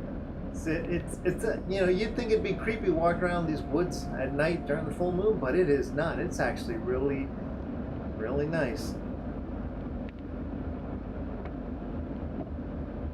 I mean, you can't get lost. All the roads lead to Gettysburg.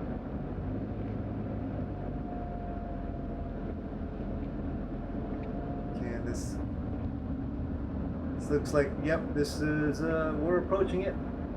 Yep, that's Spangler Spring. I recognize that area there where that house is and all these open trees here. That's all campground for reenactors. They camp here, and they make fires and they cook and they stay out here for days and days. Probably go home and use a bathroom and brush their teeth, and they come back here and say, "I stayed here all night." Anyways, we're gonna pull into here.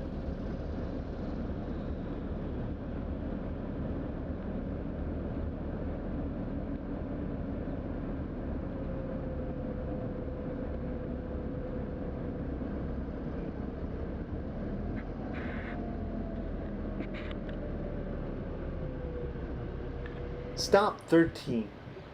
This area is called Spangler Spring. This is the area we would consider the sharp, pointy end of the fishhook, the extreme right. Earlier in the day, the Union Army ran over to the area where Sickles and Vincent Strong were fighting to give them a hand. But when they came back that night, they found that the rebels had overtaken their area and their camp. Now, there used to be 2 natural springs in this area, and what there is now is only a sunken monument, and it's to your left. It's near the fork in the road. Now the Union Army, they had to fight hard to take this area back, and during the fighting, a man, Private Wesley Culp, he was killed here. Now what's important is that he was sent to find his friend Jenny Wade in town, and to give her a message from her boyfriend. And this boyfriend was a childhood buddy of Wesley Culp, and he was a Union soldier. Now, Jenny's boyfriend was wounded fighting rebels, and was about to die when he saw Wesley Culp with the rebel army. So he called him over and he gave him a message, and he told him to deliver it to Jenny Wade. But sadly, Wesley Culp, he was killed here at Spangler Spring, and he never got to deliver that message. The girlfriend, Jenny Wade, who was supposed to get the message, had been baking bread and biscuits in town and giving water to the Union troops for about 2 days now. And on this day, when she was supposed to get this message, she was shot dead by a Confederate bullet that pierced her heart. She died instantly. She was only 20 years old and is honored by the U.S. government by an American flag that continuously flies over her grave. She was the only civilian in Gettysburg to be killed during the entire battle. Her boyfriend, the one who was wounded fighting rebels, eventually died several days later. All three of these people, they were from Gettysburg, and all three of them had grown up together. Now, we're going to follow the Union line represented by the road, and feel free to get out at any moment and look at any of the monuments. And we'll be stopping at the Culp's Hill. It's the second observation tower on the battlefield, so feel free to climb it and take a look around, and feel free to get out. Okay, we're going to make a right up here. There's two roads you can take. That road there is like another shortcut through a different part of the battlefield. We're not going to take that one. We're going to take this right and go up this hill.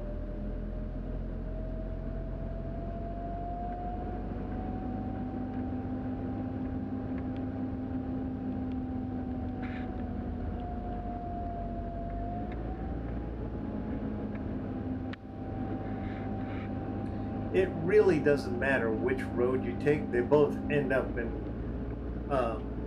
Culp's Hill. Just one takes you through a different part of the battlefield and shows you different regiments, and this one I'm more familiar with.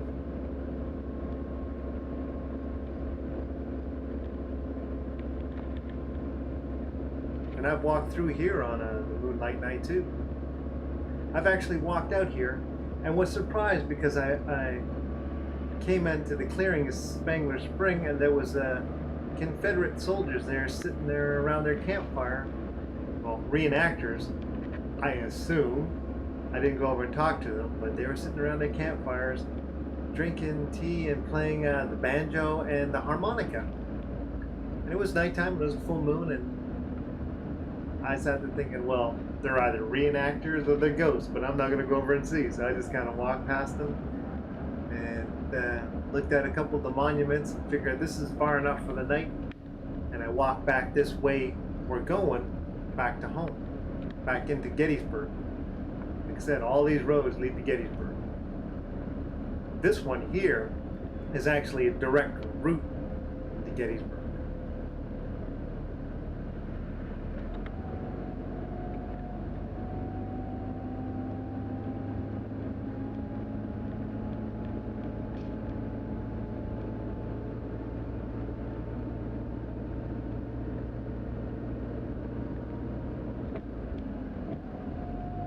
Like I said, plenty of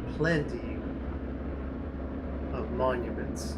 If you're from different parts of the state, Connecticut, New Hampshire, Maine, New York, Lower New York, Upper New York, you can find those monuments in here.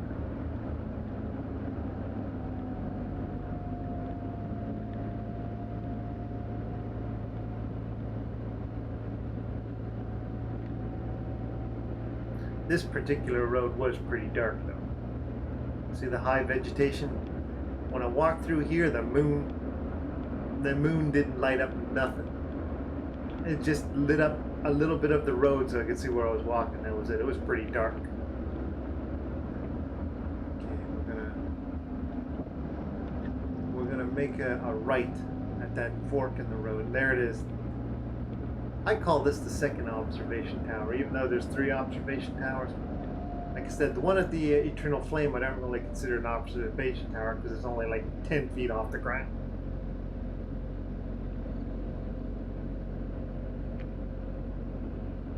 I was told that I understood that years ago, before all these trees were here, you could actually stand on this hill and see Gettysburg. You know, we're going to turn around. Right down there, all that vegetation was gone. You could actually have a clear view right into Gettysburg and the rest of the battlefield.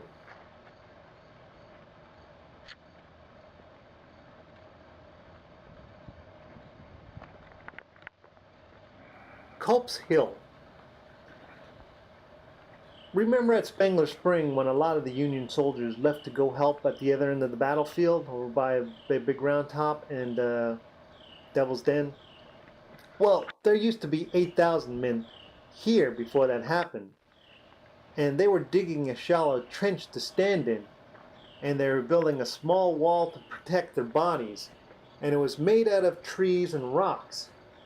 After they had finished building this, which is called a breastwork, they were sent to reinforce the Union lines in the wheatfield and the round top areas in the Devil's Den. So this left only about 1,300 soldiers to protect this area, which was then attacked by 6,000 Confederate rebels. The only reason they weren't wiped out or overrun is because they were protected by the breastworks. Now the breastworks allowed them to fire down onto the rebels and reload, but it only exposed just a few inches of their bodies to any kind of enemy fire. So during the battle, their flag, it was riddled with bullets, and the flagpole was eventually shattered. A brave soldier, he saw this happen. He took the flag and he strapped a couple of boards in place to hold it together, and then he held it back up. Now this act, you know, we may not think of a flag as very much, but to them a flag was the biggest trophy you could ever get off from an offending foe. Now this act is forever immortalized by a plaque on the monument for the 149th New York Infantry Regiment. Sadly about this side of the battlefield, this part of the battlefield is forgotten because General Meade of the Union Army, he never received a report from them after the Battle of Gettysburg. Most of the people fighting at this spot, they were immediately sent out to the west to fight in Tennessee after the Battle of Gettysburg. So a lot of the brave acts that happened that day, they will never go noticed, and they will be unnoticed and unrecognized pretty much forever. But this fact remains. This part of the Union line during the entire Battle of Gettysburg, it did not break. So take a moment to give these guys some respect. Oh my God, this is getting harder. There we go.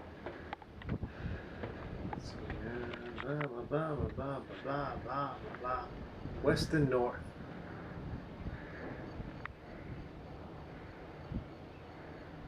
Cemetery Hill in the distance. Barlow's Knoll. I've never been there.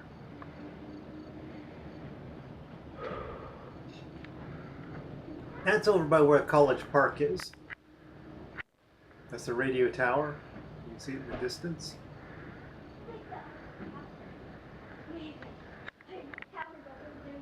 That's College Park, I think.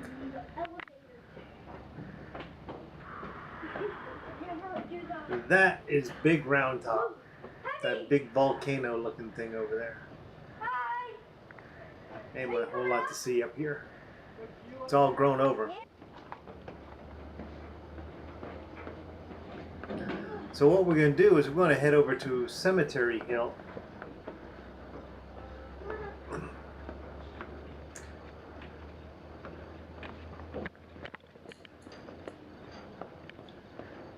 Now Cemetery Hill is right there beside the Jenny Wade house.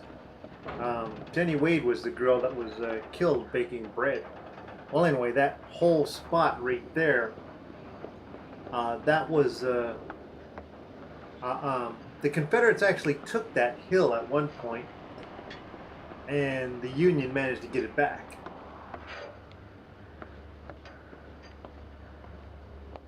So we're going to take off now, and we're going to head down to Cemetery Hill.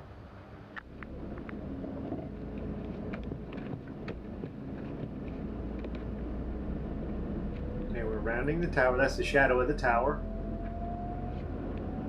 Around it, and we're going to head down here. This is the way we came up, same way that car's coming.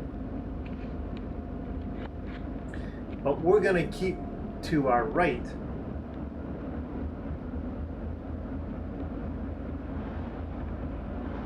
Keep to our right and go this way. And we're actually heading into the Gettysburg. It's not very far at all.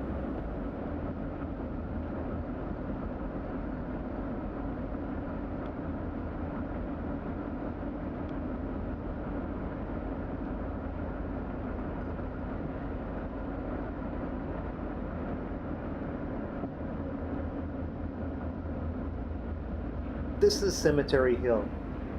Cemetery Hill would be considered the round turn in the official formation.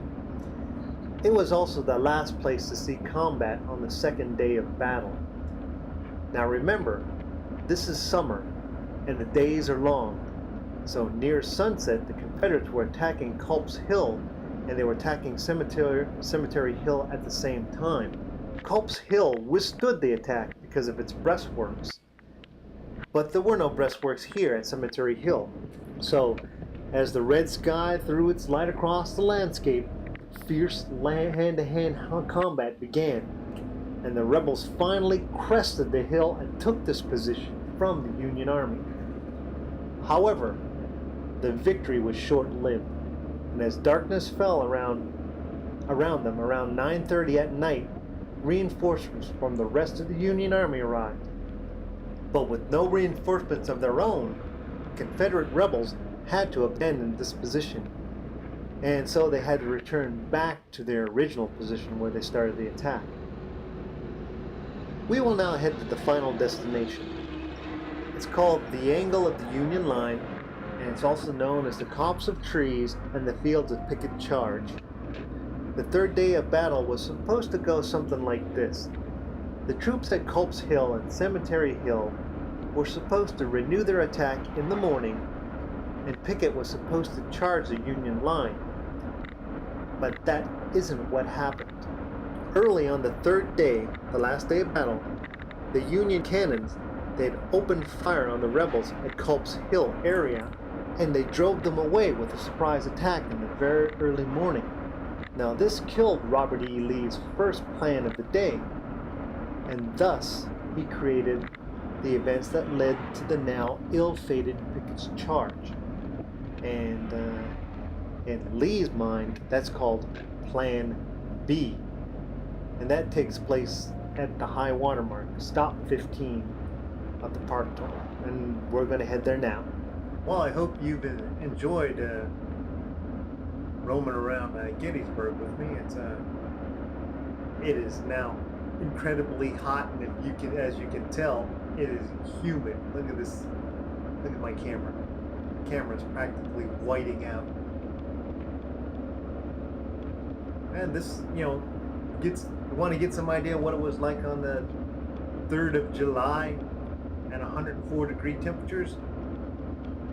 What you should do, you should put on a thick pair of jeans, pick a thick pair of wool socks, a t-shirt, and then put a flannel shirt over top of that, put a winter stocking on your hat, put some work boots around, and then walk out here in July and walk around for about 10 minutes with all that stuff on.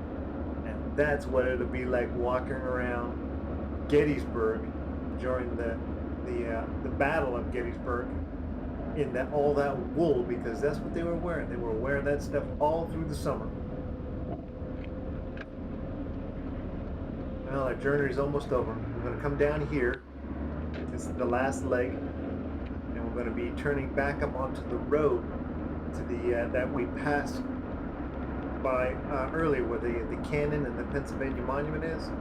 It's just down here, and we're going to be pulling up behind the Union lines, and we're going to be right in the center. the center of the field where copse of trees is, or the angle, or however you want to call it, the rocky wall, will be turning up here, and you'll actually be able to see the brick house that I said was on our right side when we came down. Well, now it'll be on our left. You'll actually get to see it. And that's the road we're going to be heading back up. We came down this road just a little while ago. To the brick utility building. And then up here, on our right side now, you'll see the black cannon that shows the headquarters of whoever was here. Like I said, there's a lot of this battlefield I have not seen, and I keep coming out every weekend, you know, because I live here. So, but I still haven't seen all of it. You just can't see it all. But I'm trying to give you a good tour of it, because I know a lot of people can't make it out here or they missed it. Well, this is a chance. You're seeing it now. This is the 1st of July, 2013, 150 years later. And this is what it looks like at Gettysburg. So you didn't miss it. We're going to take this right turn. And we are now... Hang on. Okay. Now, we are now on the Union line.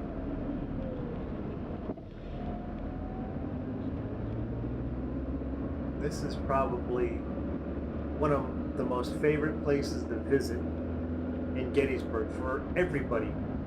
It has all these majestic looking monuments everywhere.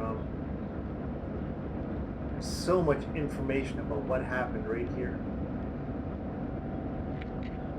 The very first day that I came to visit Gettysburg, I spent a good 2 hours just walking around this area here. There's just so much to see, so much information to take in. That's the copse of trees right there. They got a wrought iron fence around it so to preserve it for all posterity. And let me shut up and park the car and we'll get started. Stop 15. The high water mark. We are now on the spot in one of the most famous charges in military history.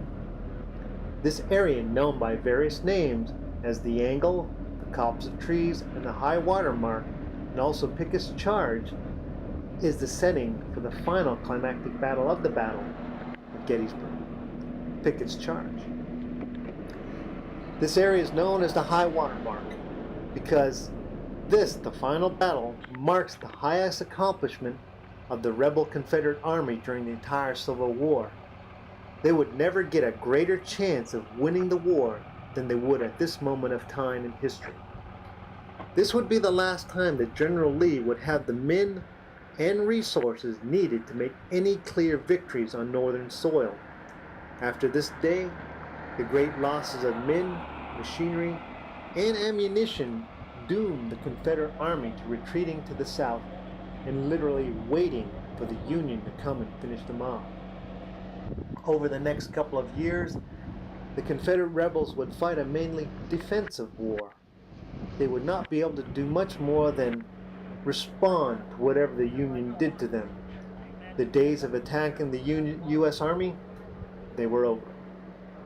At about 1 p.m. in the afternoon of July 3rd, over 150 Confederate cannons started firing at exactly the same time and blasting away at the area we are now standing on. Lee ordered the biggest cannon bombardment the North American continent had ever seen.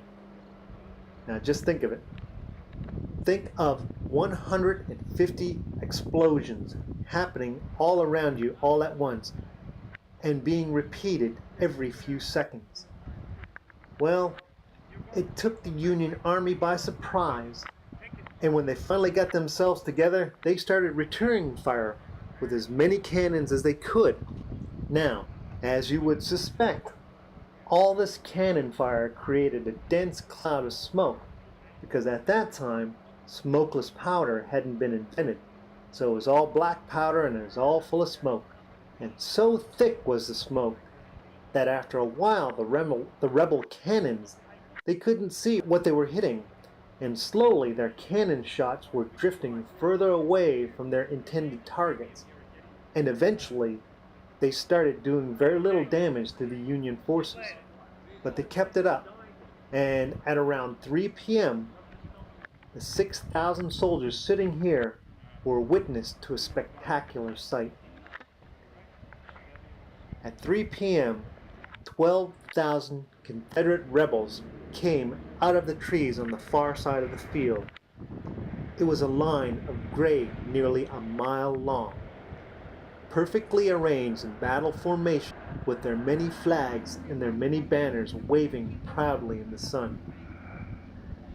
It is said that the Union Army, for a brief few moments, stood in awe and admiration at this beautiful parade of Confederate soldiers marching towards them, their hearts filled with bravery, courage, and hope. The brief moment was short-lived, because as soon as the Union saw it happen, their awe was replaced, and within minutes the Union cannons were firing rounds and rounds of shot and canister.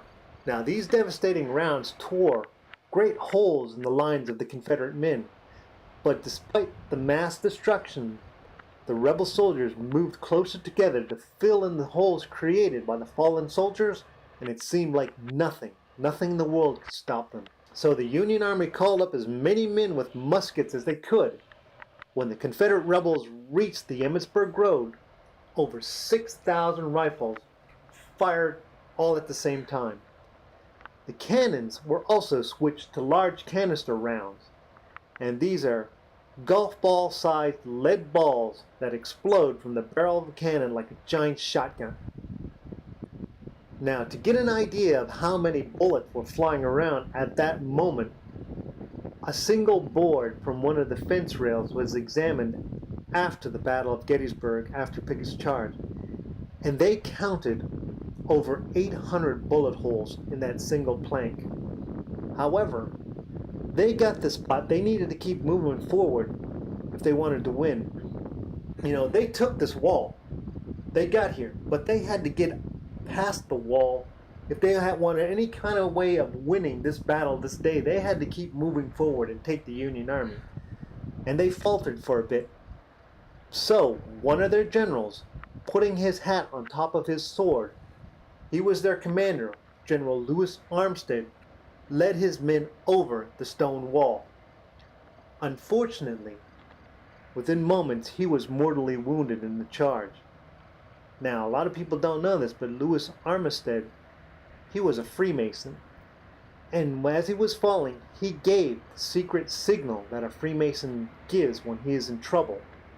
And several Union soldiers, who were also Freemasons, recognized the signal and they rushed forward and they carried him to safety.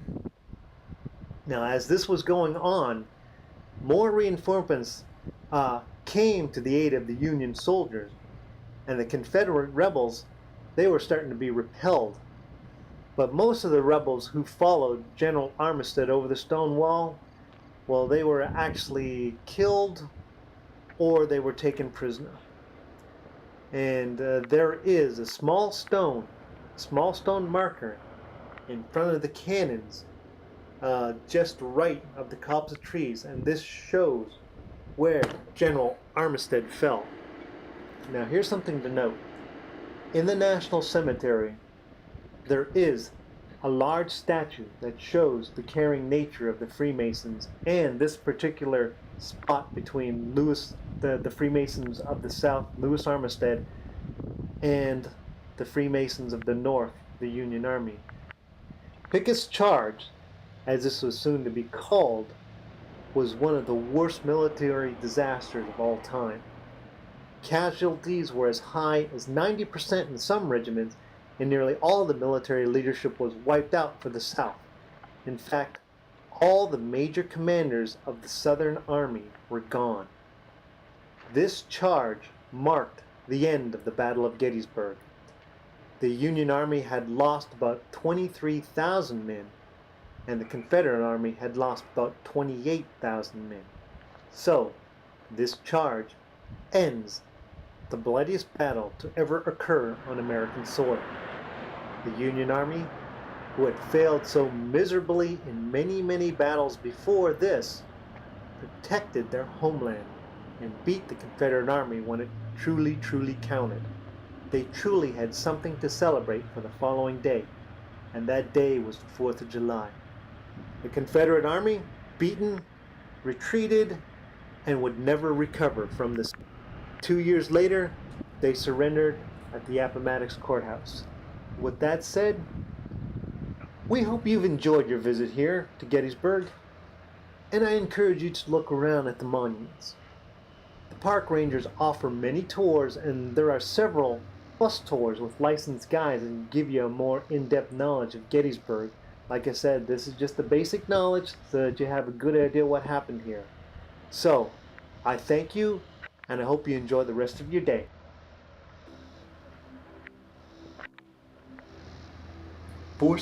7 years ago, our fathers brought forth upon this continent a new nation conceived in liberty and dedicated to the proposition that all men are created equal.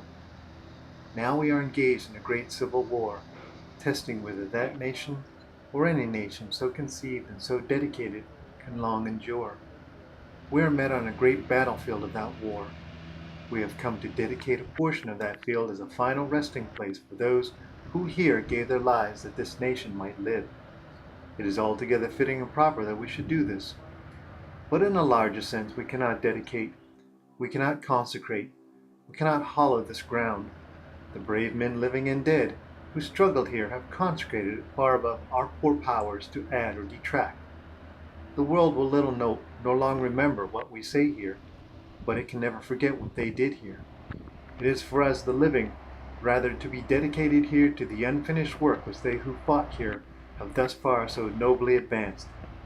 It is rather for us to be here dedicated to the great task remaining before us, that from these honored dead we take increased devotion to that cause for which they gave the last full measure of devotion.